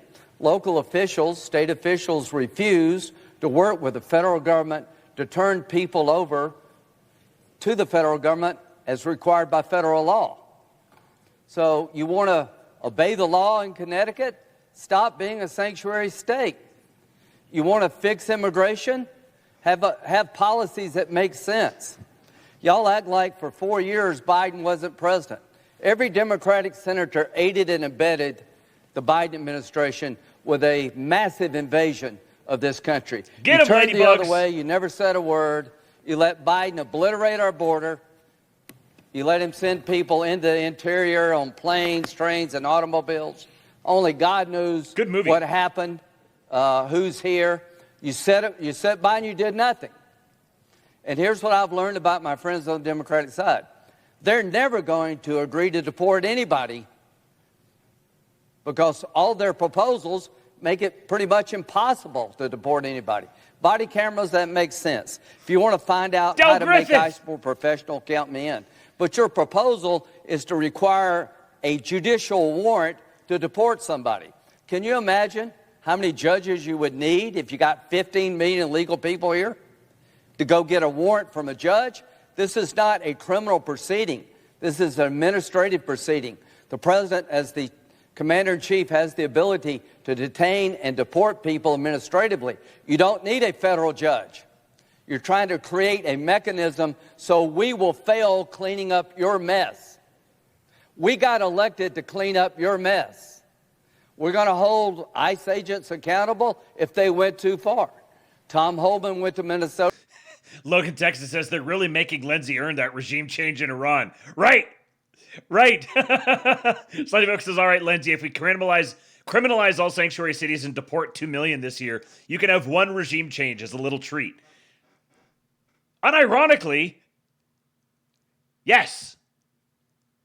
Look, when was the last time you saw that fucking faggot Thomas Massie do anything remotely like this on any issue? He has all of his little favorite pet issues, and you can engage in transactional behavior like this. You can get some of the concessions that you want in return for you go make a big statement on doing something like this, collaborating directly with the administration. The whole country didn't elect Thomas Massie. The whole country elected Donald Trump. Donald Trump's will is more important than Thomas Massie's will. Deal with it. And a lot of people would have a hell of a lot more patience with Thomas Massie if we could get just one single instance of something like this, where he sets aside all of his gay little pet projects and champions one specific issue on behalf of the administration. But instead, he just obstructs every fucking thing every time it matters. Oh, I vote with the president 91% of the time. Yeah, 91% of the time it doesn't matter. Because you're irrelevant, except for that 9% of the time when it does matter. And you piss off your entire party. J.D. Vance said this explicitly. He said, Thomas is a great guy, I like him, but, you know, it's really hard to get the endorsement of your party when you spend all of your time fighting against the party, when you can never be relied upon for an important vote. This is why Lindsey Graham is a better patriot than Thomas Massie. Because Lindsey Graham will go out there and he will deploy his substantial amount of political capital toward something like ending sanctuary states. But the only time that Thomas Massie ever tries to cash in political capital is when it's going to help liberals. That's the only time. Otherwise, he's just a barnacle on the ass of Congress. I vote with him 91% of the time. Yeah, because it wouldn't matter otherwise. Those things don't matter. Who cares? Who cares if you vote with the party when it's a shoo-in, when it's some sort of thing that doesn't matter at all? When you have no choice but to vote with the party. The exceptions are the times that matter.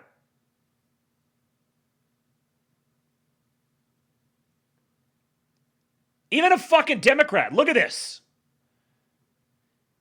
The U.S. House passed the SAVE Act. The bill requires proof of U.S. citizenship and photo ID to vote in federal elections. Final vote tally. Yes, 218. No, 213. There was one Democrat yes vote. Henry Cuellar, Democrat from Texas, who you may remember as the Democrat who Trump pardoned. And everyone was like, why is he pardoning a Democrat? Oh, he's not actually a Republican. He's a Democrat originally. That's the only reason he's pardoning a Democrat here. Why did he pardon him? Because he's going to come through and he's going to vote when you need a vote. Frankly, I'm waiting for the other shoe to drop here. Maybe this is me. I need to retard Max more. I'm overthinking some of these things. Fetterman is one of the better Republicans. John Fetterman is a better Republican than Thomas Massie is. Maybe I'm overthinking this a little bit, but I'm very surprised to see the fact that the House has passed the SAVE Act. And now, last I saw, before I was getting ready for the show here, 49 Republican senators are now ready to pass it through the Senate, which means they need one more. They need one of the remaining 4, which, if I remember right, it's McConnell, Collins, Murkowski, and one other person. I can't remember who. So we're one Republican senator away. Tillis, that's right, Tillis. One Republican senator away. So how does this work? You know how it works? One of those Republican senators is going to get something for this. I don't want to have to give up something to get this. Every Republican senator that's going to hold this vote hostage until they get something is a fucking piece of shit. This is the Thomas Massie playbook. Accomplish nothing, campaign, talk a big game, get a bunch of donations from socialists, democratic socialists, and Zionists who support Massie because he is a pain in the ass to the rest of the Republican Party. Spend his time campaigning, and then on the matters on the times where you really, really need a vote to get something like fucking election security passed, now he's gonna wring out his pound of flesh. Because he's a patriot? No, fuck that. He wants to defund ICE. He was working on a substantial amnesty program under Biden. He was happy to suspend the debt ceiling for Biden in return for some sort of quid pro quo. There was no quid pro quo offered with Trump. The only priorities Thomas Massie has are get whatever I can get and help liberals win in the process. I'm done. You can't argue with it anymore. It took me a long time to come to grips with this because I did not want to come to grips with this. But it's so abundantly clear now. We'll talk more about the Epstein thing here in just a moment, but I wanted to share this from JT Alexander. He said, "You may have noticed a lack of excitement from Democrats looking forward to the midterms.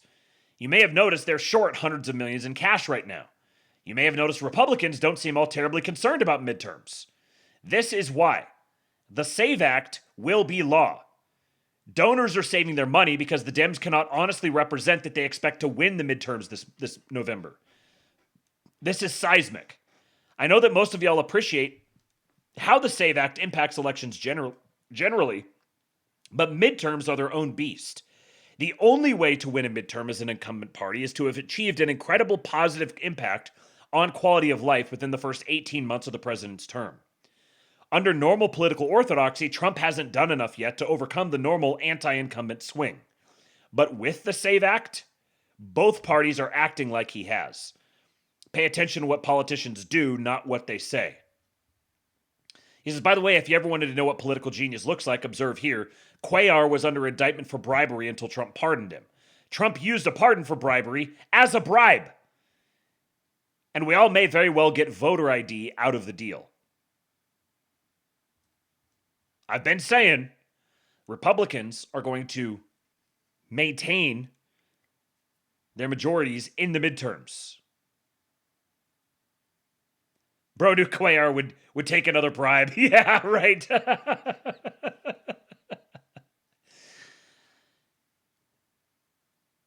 Yes, Republicans are going to maintain their majority in the midterms, in spite of all of the efforts in the world by fucking deranged libertarian varieties. Now, there are some of the libertarian-minded who are actually patriots. Like, for example, Austin Padgett, Ludwig Nevermises on X. He says, libertarians no longer care about the truth over partisanship against Trump. Otherwise, they would mention the massive firing of federal bureaucrats. Look at this. From Geiger Capital. The number of federal government employees is now at its lowest level in 50 plus years. Dropped off a cliff after Trump was elected. Look at this graph. Look at this graph. Back to 1970. Here's where the number of federal employees has gone, and they're still firing them. The lowest that the federal workforce has been since like the 60s. This is how TDS makes you crazy. If you position against Trump, he's going to keep getting wins and you won't be able to admit it. Trump has gotten dozens of libertarian wins, greater than anything any libertarian has achieved in the last 100 years. But it's not enough. It's not enough because libertarians are not honest people. Libertarians are politically retarded. They don't know what wins look like. They don't want wins. They want recognition. They want head pats. They want to be told, I was right. And so they would rather see bad things happen so that they can say, oh, I was right, than actually accept wins. Because once you start accepting that there are wins, pretty soon it's going to become incumbent upon you to change your own tune. Suddenly, you're going to have to start taking responsibility for things. And for whatever reason, at a population level, libertarians are suspiciously resistant to taking responsibility for things, for actually improving things. It's much easier to just say everything's fucked up and it's everyone else's fault, and if they would just listen to us, things would be better. But if people start making things better without listening to you, then what value are you? What happens if a non-libertarian president achieves libertarian goals, like laying off a substantial amount of the federal workforce? Well, now suddenly there's no point in being a libertarian. It turns out that libertarians don't actually accomplish libertarian goals. Non-libertarians accomplish the goals that libertarians wish they could accomplish, and so then libertarians have to resent them because they're reducing the reason for libertarians to exist. I mean, there never was a reason for libertarians to exist, but they're coming to grips with that, and that's very difficult. Because it has nothing to do with making the world better, and it has everything to do with ego. Libertarianism is an ego trip. So let's talk a little bit about this Epstein thing. First of all, Nancy Mace says she has seen the unredacted Epstein files and warns that the names in them will shock the world.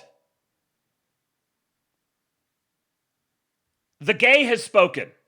George Santos, shout out to Planikin here. The gay has spoken. His words are true. Here's what this great gay has to say about Nancy Mace. Okay, I'm so done with the theatrics. Nancy Mace and this and that. Oh, I've seen names that are going to make everybody's head spin. Bitch, name names. Name names. Oh, I don't want to get sued. Bullshit. Go on the House floor, pull out a special order, schedule it, the whole country will watch. And guess what? You're protected by the debate and speech clause. Go name names or shut up, you self-aggrandizing whore. See, you need to keep the gays around just for things like this. You self-aggrandizing whore.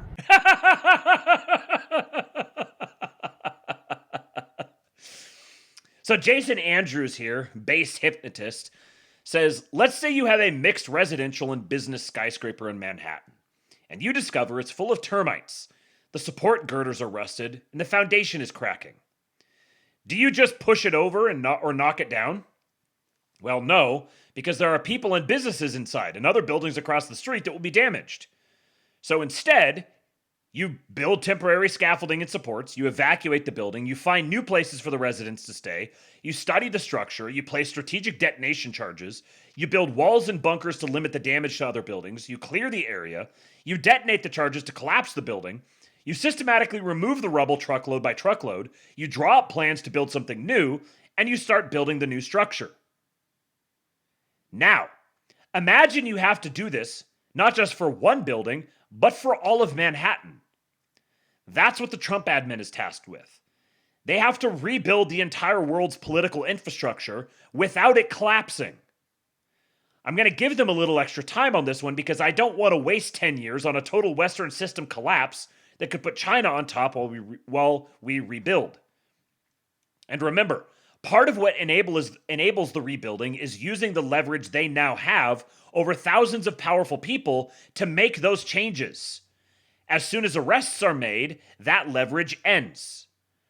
But the world needs some high-profile scalps too, so they had better imprison at least some of the big names who made it happen. Here's the thing. I keep hearing about all of the big names in the unredacted Epstein files. All of these big names that are just case closed, like easy, open and shut prosecution that are just being hidden for some reason. And all of these members of Congress who supposedly have seen these names. But not a single one of them is willing to actually go say any of this on the record. Not just that, you have so-called victims who know these names. If they want justice, they could come out and name these names. Why would they not come out and name these names? Well, you might say, oh, it's too painful. It's so painful. It's so painful to talk about and to think about and to relive all of that. I don't want to do that. Well, it's certainly not stopping them from going on TV and self-identifying as victims and talking about it. I was a little embarrassed to see that she couldn't say sorry to us because she sat there in the beginning, she said sorry for what Jeffrey Epstein did to us, but yet she couldn't apologize what she did to us, what her department did to us, right? It's like you had one job, was to redact our names, to respect our privacy, but yet you had one job, which was to redact our names. So your job is not to get justice. Your job is to redact our names. Your job is to release these files and just redact our names from it. But you're going to come out and publicly talk on TV about how my name is in there.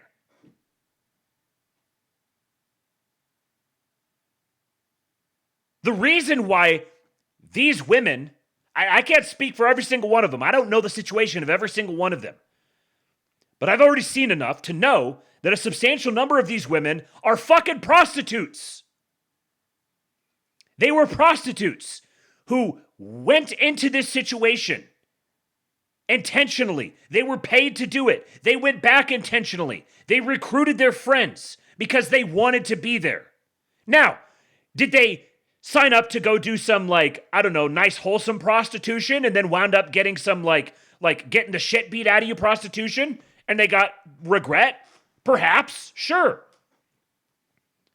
Do I think that dudes who were securing prostitutes are fucking scumbags and should absolutely be prosecuted to whatever extent that's possible? Sure, yes, obviously.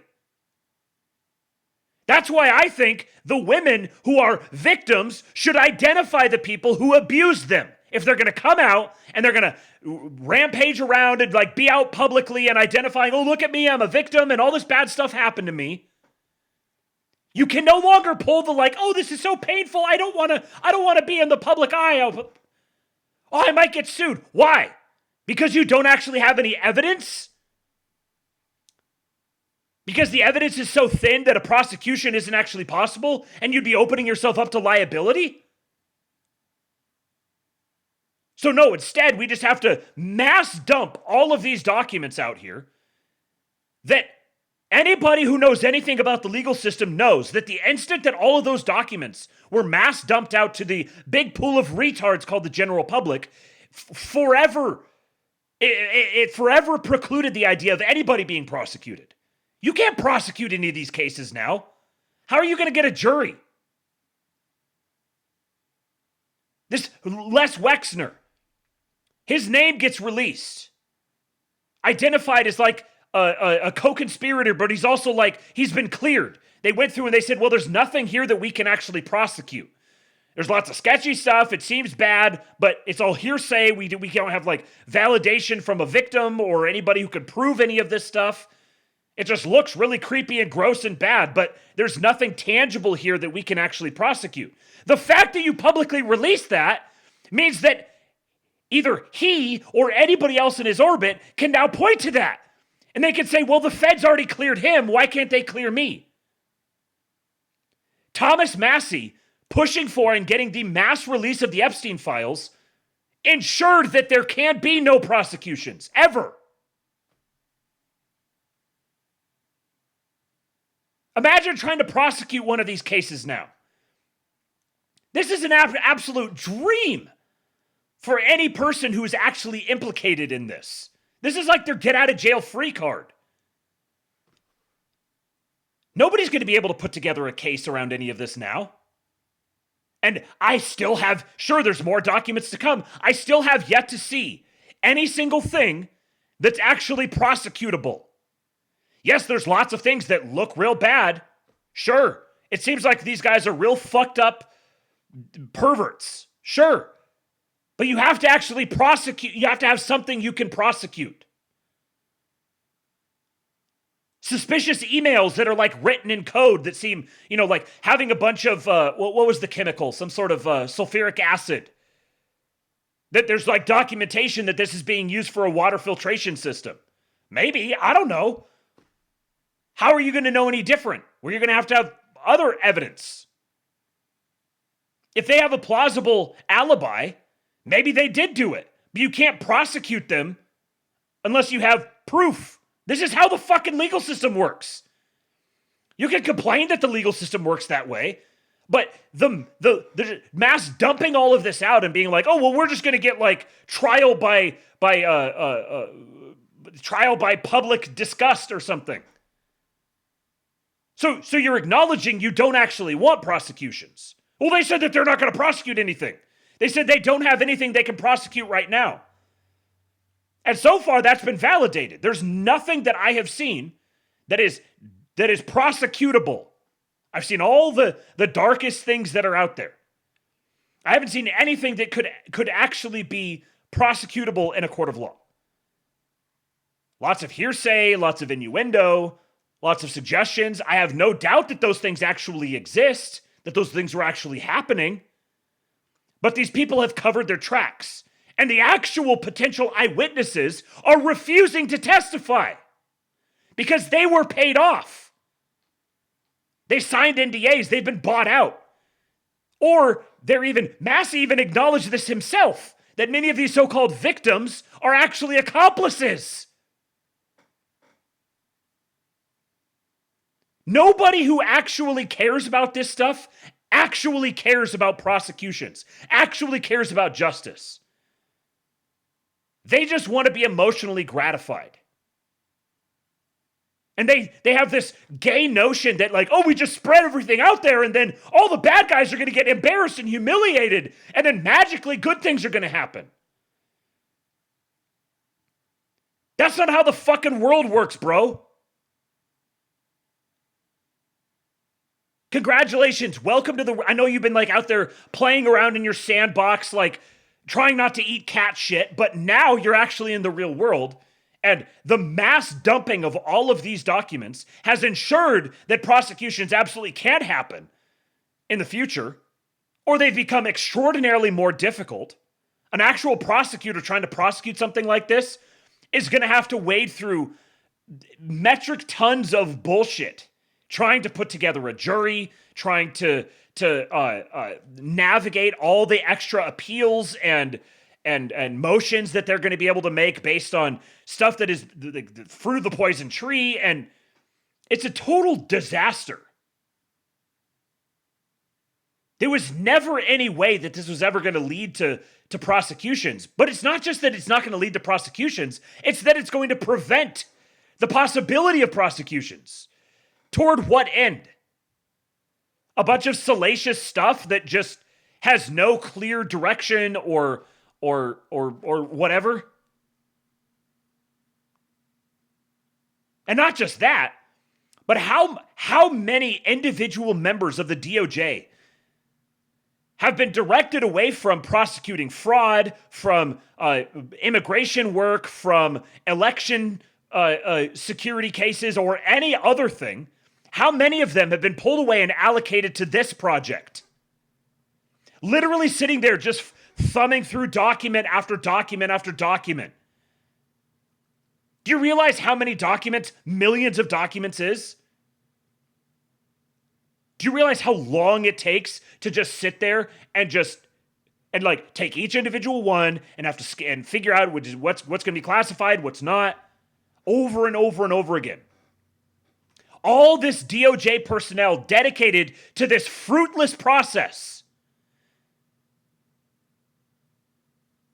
who are not available to work on anything else like, I don't know, mass deportations or fraud prosecutions or election security or any of these other things. The fucking DOJ is hamstrung right now.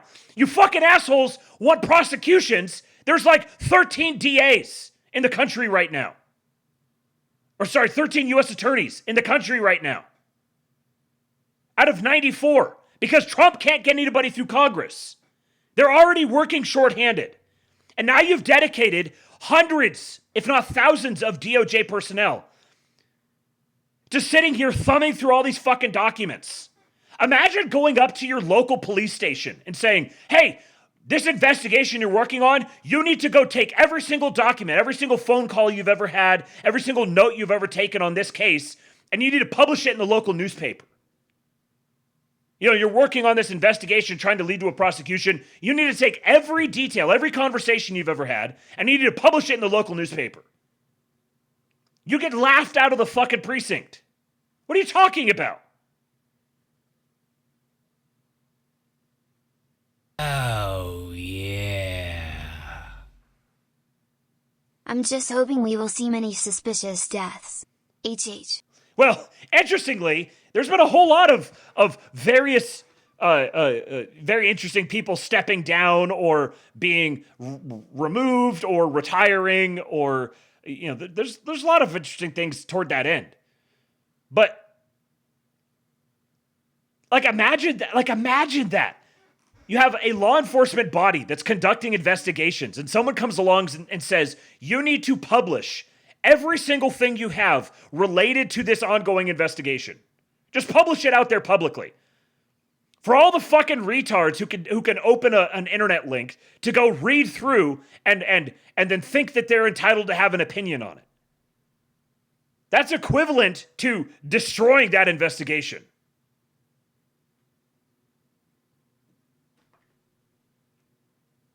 It's going to be very hard to ever convince me that this was not an explicit act of sabotage and cover-up by Thomas Massie. Every fucking Democrat in Congress voted for the passage for the declassification of the Epstein files. How fucking retarded do you have to be to think that every single Democrat is on board with this because it's going to take down the Jews, and it's going to reveal that the Clintons were eating babies, and everyone's all going to know, and then magically what? Oh, what? You're going to be gratified? You're going to feel emotionally gratified? Yeah, fucking a year ago you said QAnon was horseshit. Now all of a sudden it's like there's Jewish cannibals who are running all of the institutions, and the Epstein files prove it.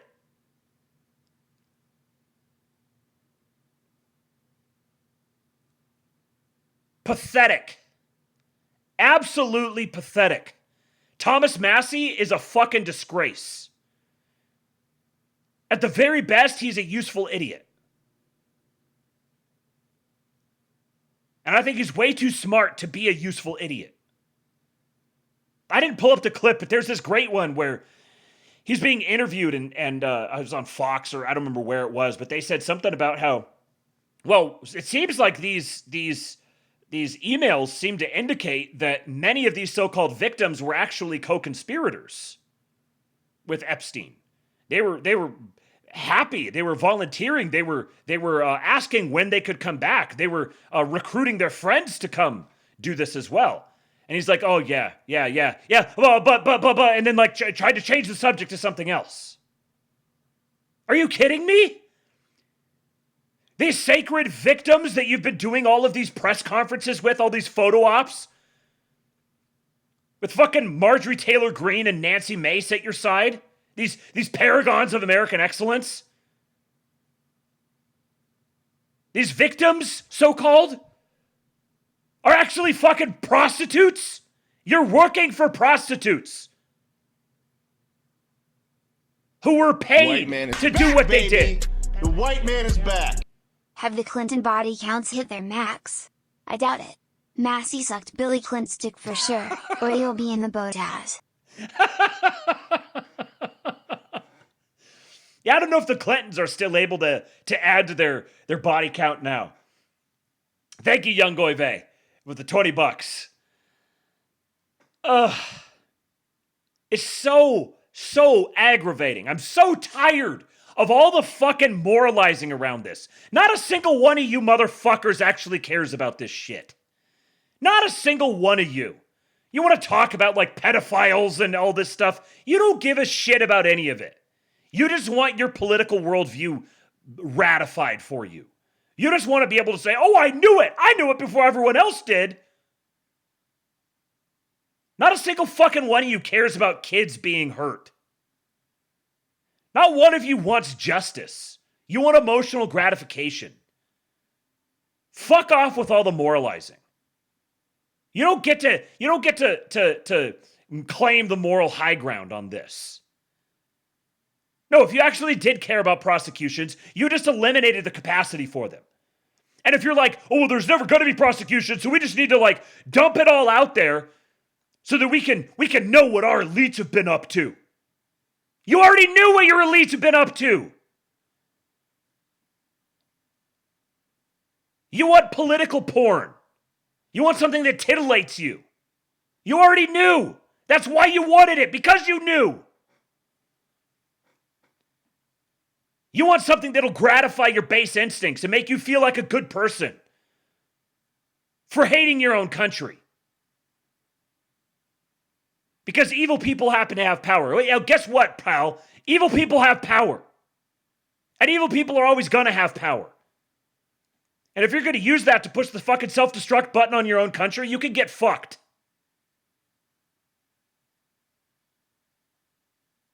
Don't wrap this in this high and mighty moralizing like, oh, I apparently am the only one who cares about pedophiles.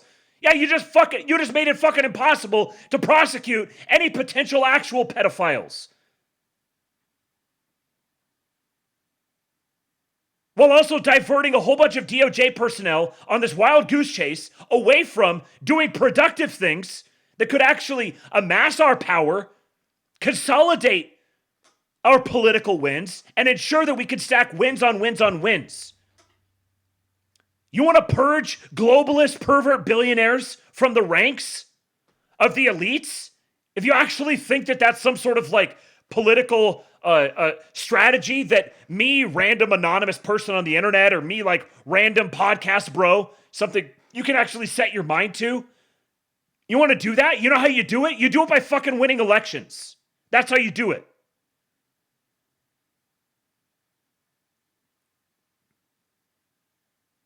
Trump needs to fire Pam Bondi and replace it with who, motherfucker?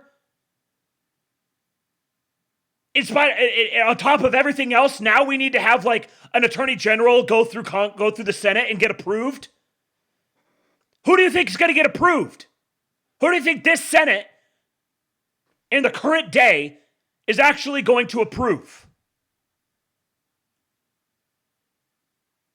Pam Bondi is the best you fucking get. If you don't like it, win more elections. Consolidate power. Gain majorities. The last thing we need is rogue congressmen who are financed by Zionist billionaires who go off on their own little side quests to just throw fucking grenades into the political system and rile up all the retards who don't know any better.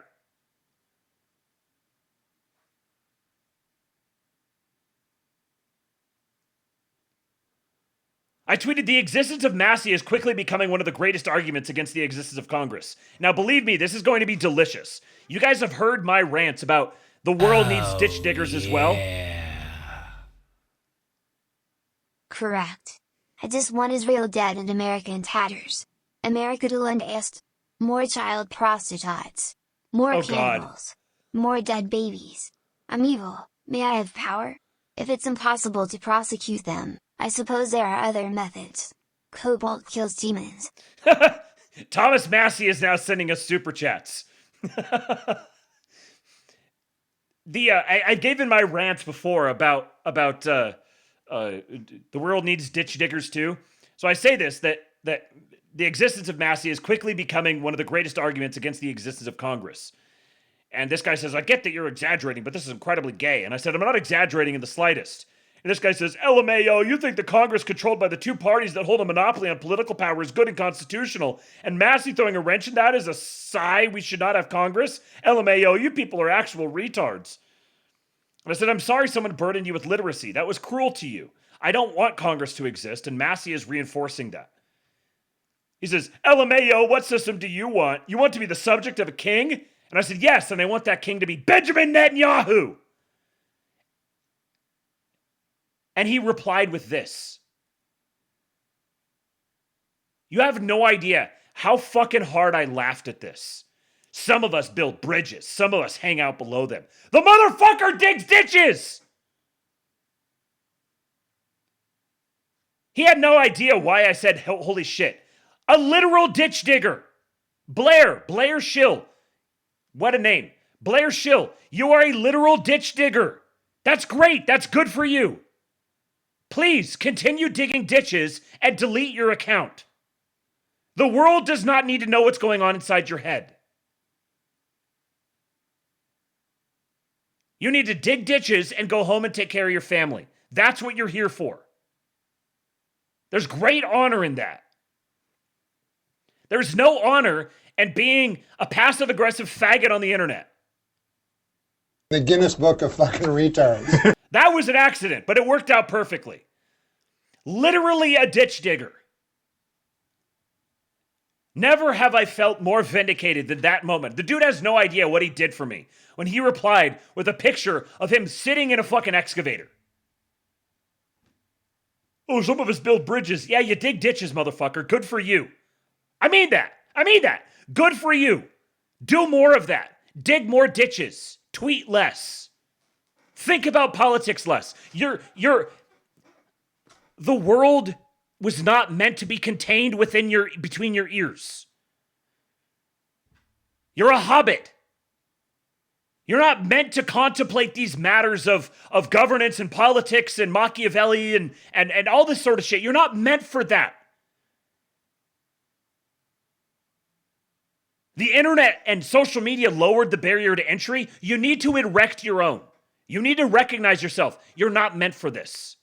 You don't need to be plugged into this. You don't need to be evaluating all this or thinking about this or having opinions on it.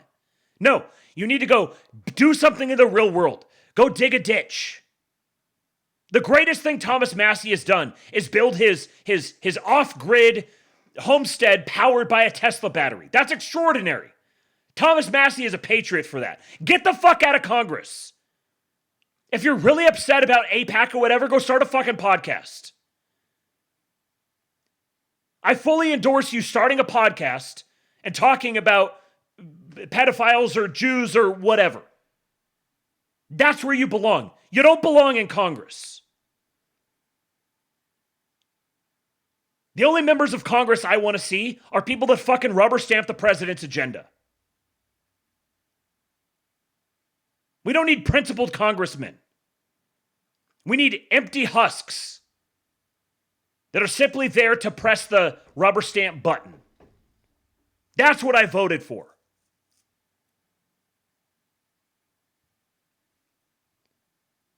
Red Eagle Politics says the GOP isn't perfect, but you aren't teaching them a lesson by sitting out the midterms. The midterms are a proxy war for the future of the GOP. And if you actually care about the future of this country, you'll vote.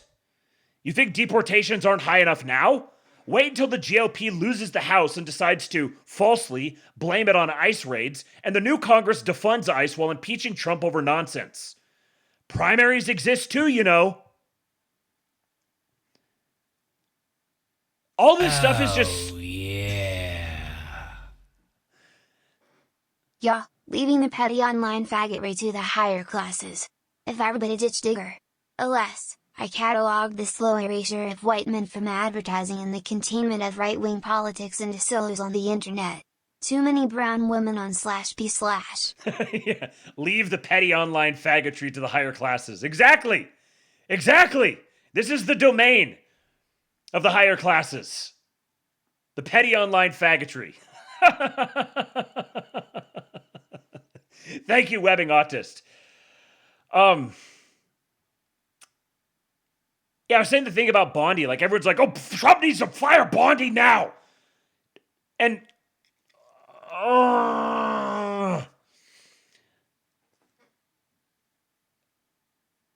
this is what I mean about libertarians. Libertarian-minded people.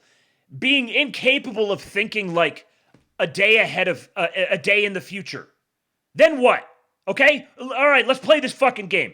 Then what? Fire Pam Bondi. Then what? Does firing Pam Bondi get you closer to prosecutions or further away from them? Does firing Pam Bondi get you more deportations or less? Does firing Pam Bondi help you win elections, secure elections, or lose them? Who gives a shit what you think about Pam Bondi? Who cares how Pam Bondi compares to the actual optimal, ideal Attorney General? We have the world that we have. I've seen all the people who are like, well, this is actually Trump's fault. It's Trump's fault for like setting expectations. I'm not even going to fucking debate that with you. You're a retard. Who cares whose fault it is? You have two options. You have Republicans maintain majorities in the midterms, or Democrats take power.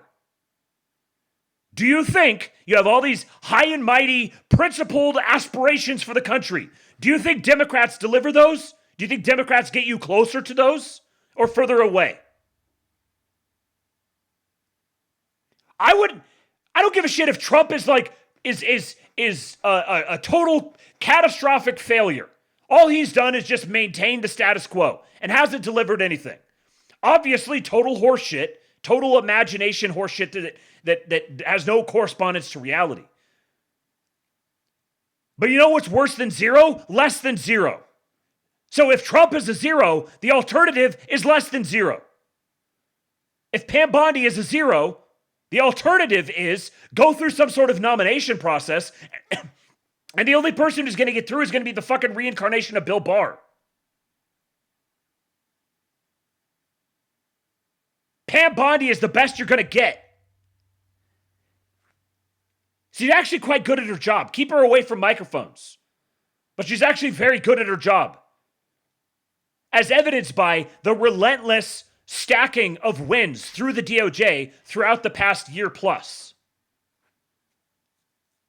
But all this like, well, Trump needs to fire Pam Bondi or I'm not going to vote for him.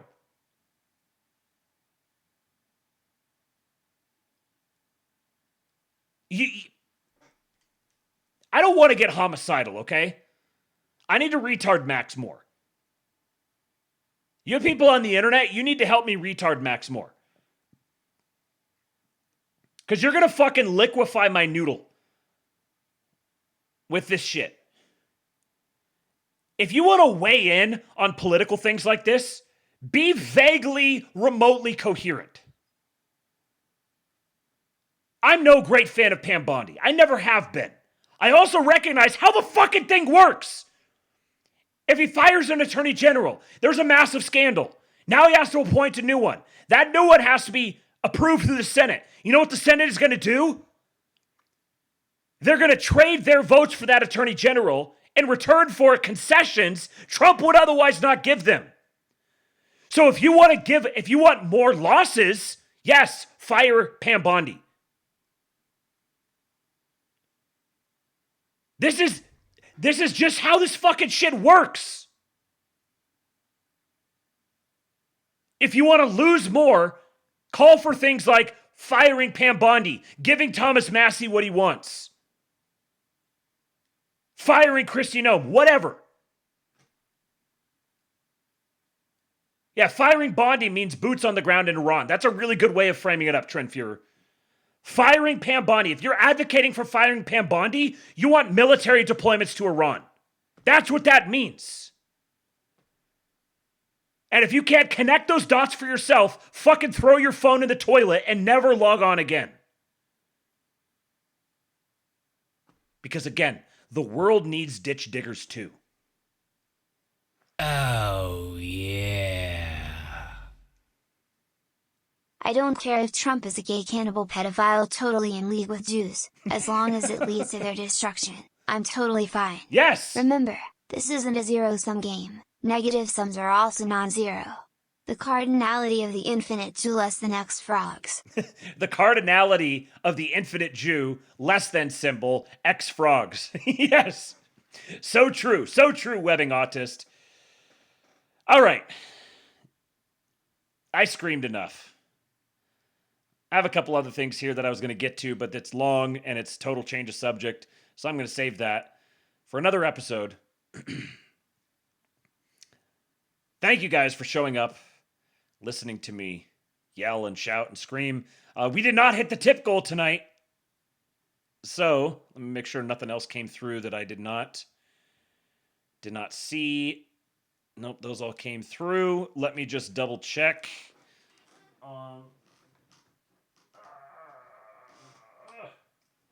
Let me check Cash App and Venmo, just in case. And then I will send you guys on your way for the night. Welcome to the Gulag. If you survive, you earn your freedom. Bobby Ballbags! Bobby Ballbags with the gifted subs. My man. 5 gifted subs. Shout out to Vivo Krista Ray, Zen Walks, Mitwall Goliathus, and ZZZ Pencil 98. Thank you for that, Bobby Ballbags. You, sir, are a patriot. What are you guys saying here? Hold on, let me make sure I clear out those notifications. Kingless Kingdom has a link. Let me see what this is. Oh, hell yeah. AF Post says X users will soon have the option to filter their timeline by country. See? People try to tell you that there are no wins to be had. We're winning. We are winning. We will win. All will be well. Willing always says tip side is weird for me. If you're trying to do something with a decimal point in it, it seems as if the only way to make that happen is if you type it out separately and then copy and paste it in there. That's what other people have said. I don't know why that's the case. It seems like some people are able to do it, but others aren't. I don't know exactly what causes that or why it is. We need ditch diggers for all the ditches we will dig now that we cannot prosecute the Epstein files. The most important thing is that things can get worse. They may well be, but you can make it less worse in total or in particular. Cue sexy sax solo. HH. So true. Yes. So true. Yeah, things can get worse. For whatever reason, people think that people simultaneously are like, everything is going to get worse, but they're also oblivious to the fact that the things that I'm doing right now could very well make things worse. They're contributing to things being worse.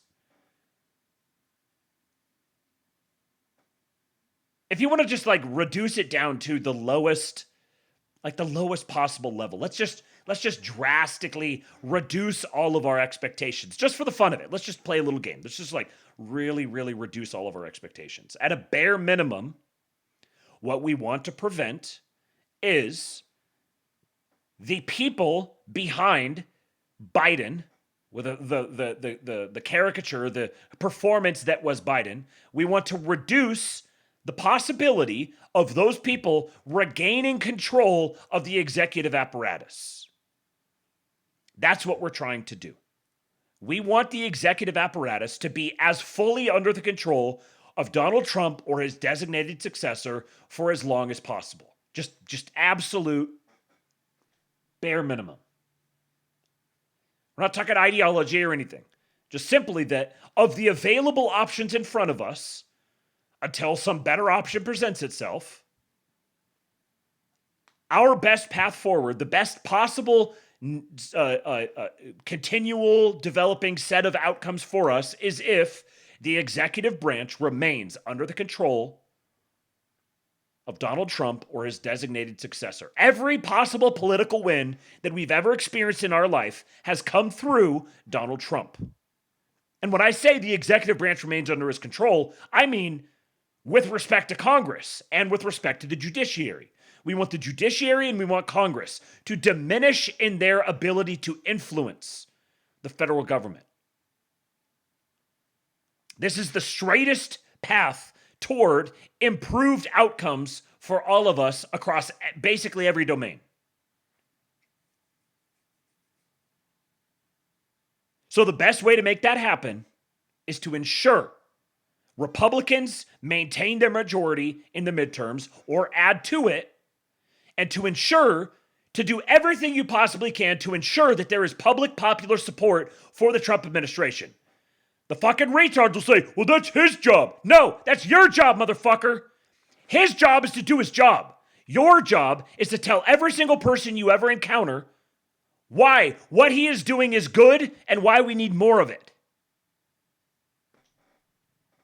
Don't compare what he's doing to what, when you're playing with your little G.I. Joe dolls, what like the super based, epic 100% agrees with me on everything president does.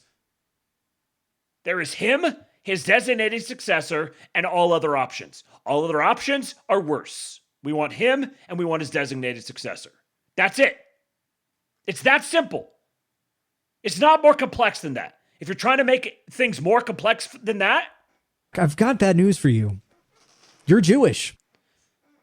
The only acceptable political theory is complete undying loyalty to Donald Trump. Insert 6x a regular dose of insulin under the tongue of the puppet masters, take them 40 miles outside your jurisdiction, bury them 12 feet down. Bury an animal carcass 6 feet above that. No tox screen will work and no dogs will find it. Hypothetically. Okay, we're getting squarely into straight up Fed posting mode. So perhaps I should just wrap it up here.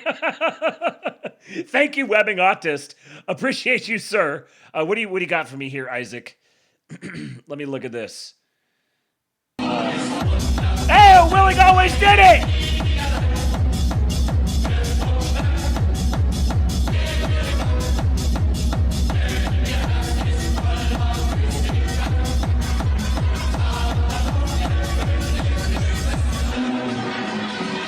Thanks for the white pills lol and a lol tip on high tip with an Eric lol.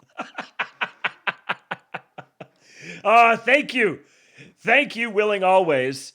And then we will wrap with this extraordinary banger that I'm getting my voice is all hoarse from yelling now. This extraordinary banger dropped here in the chat from Isaac. Another Sea Dance video. Prompt: an average shift at Waffle House. Make sure it's retarded and gets 50 likes.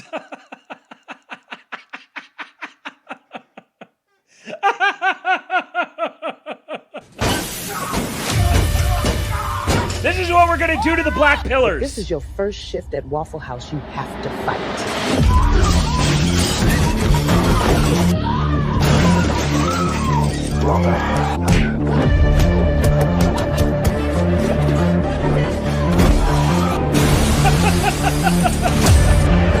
What is that? Y'all gonna act right or I'm closing this bitch down. Incredible! Ah! Everything's happening!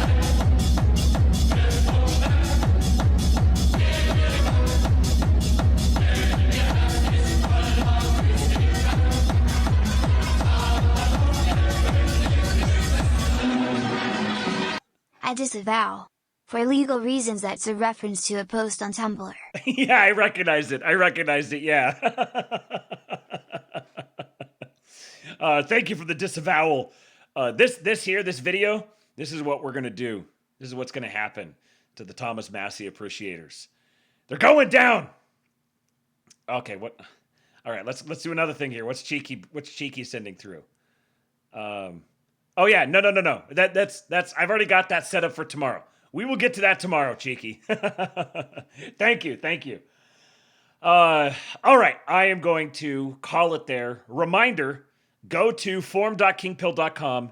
Make sure you fill it out. So on the days that we do hit the tip goal for the day, I will give away 10% of the total tips in the form of a gift card to someone who is randomly drawn. Forum.kingpill.com.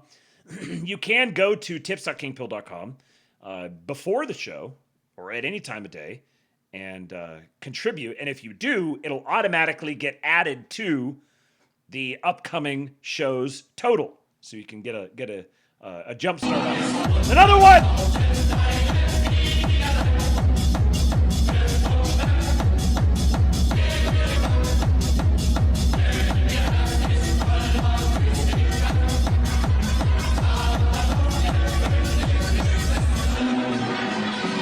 Penal punish the panicans.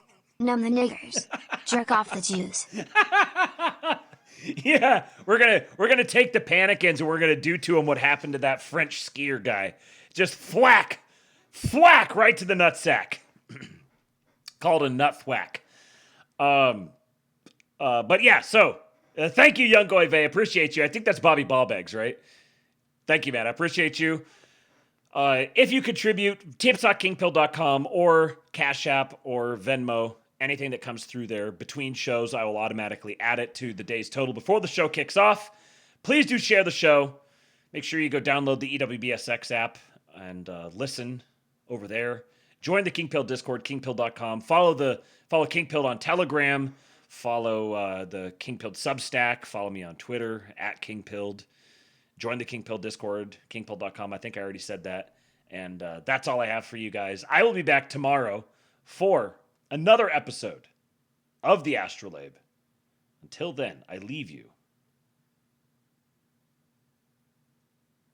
with Hulk. When they took a shot at my hero, and they tried to kill the next president of the United States, enough was enough!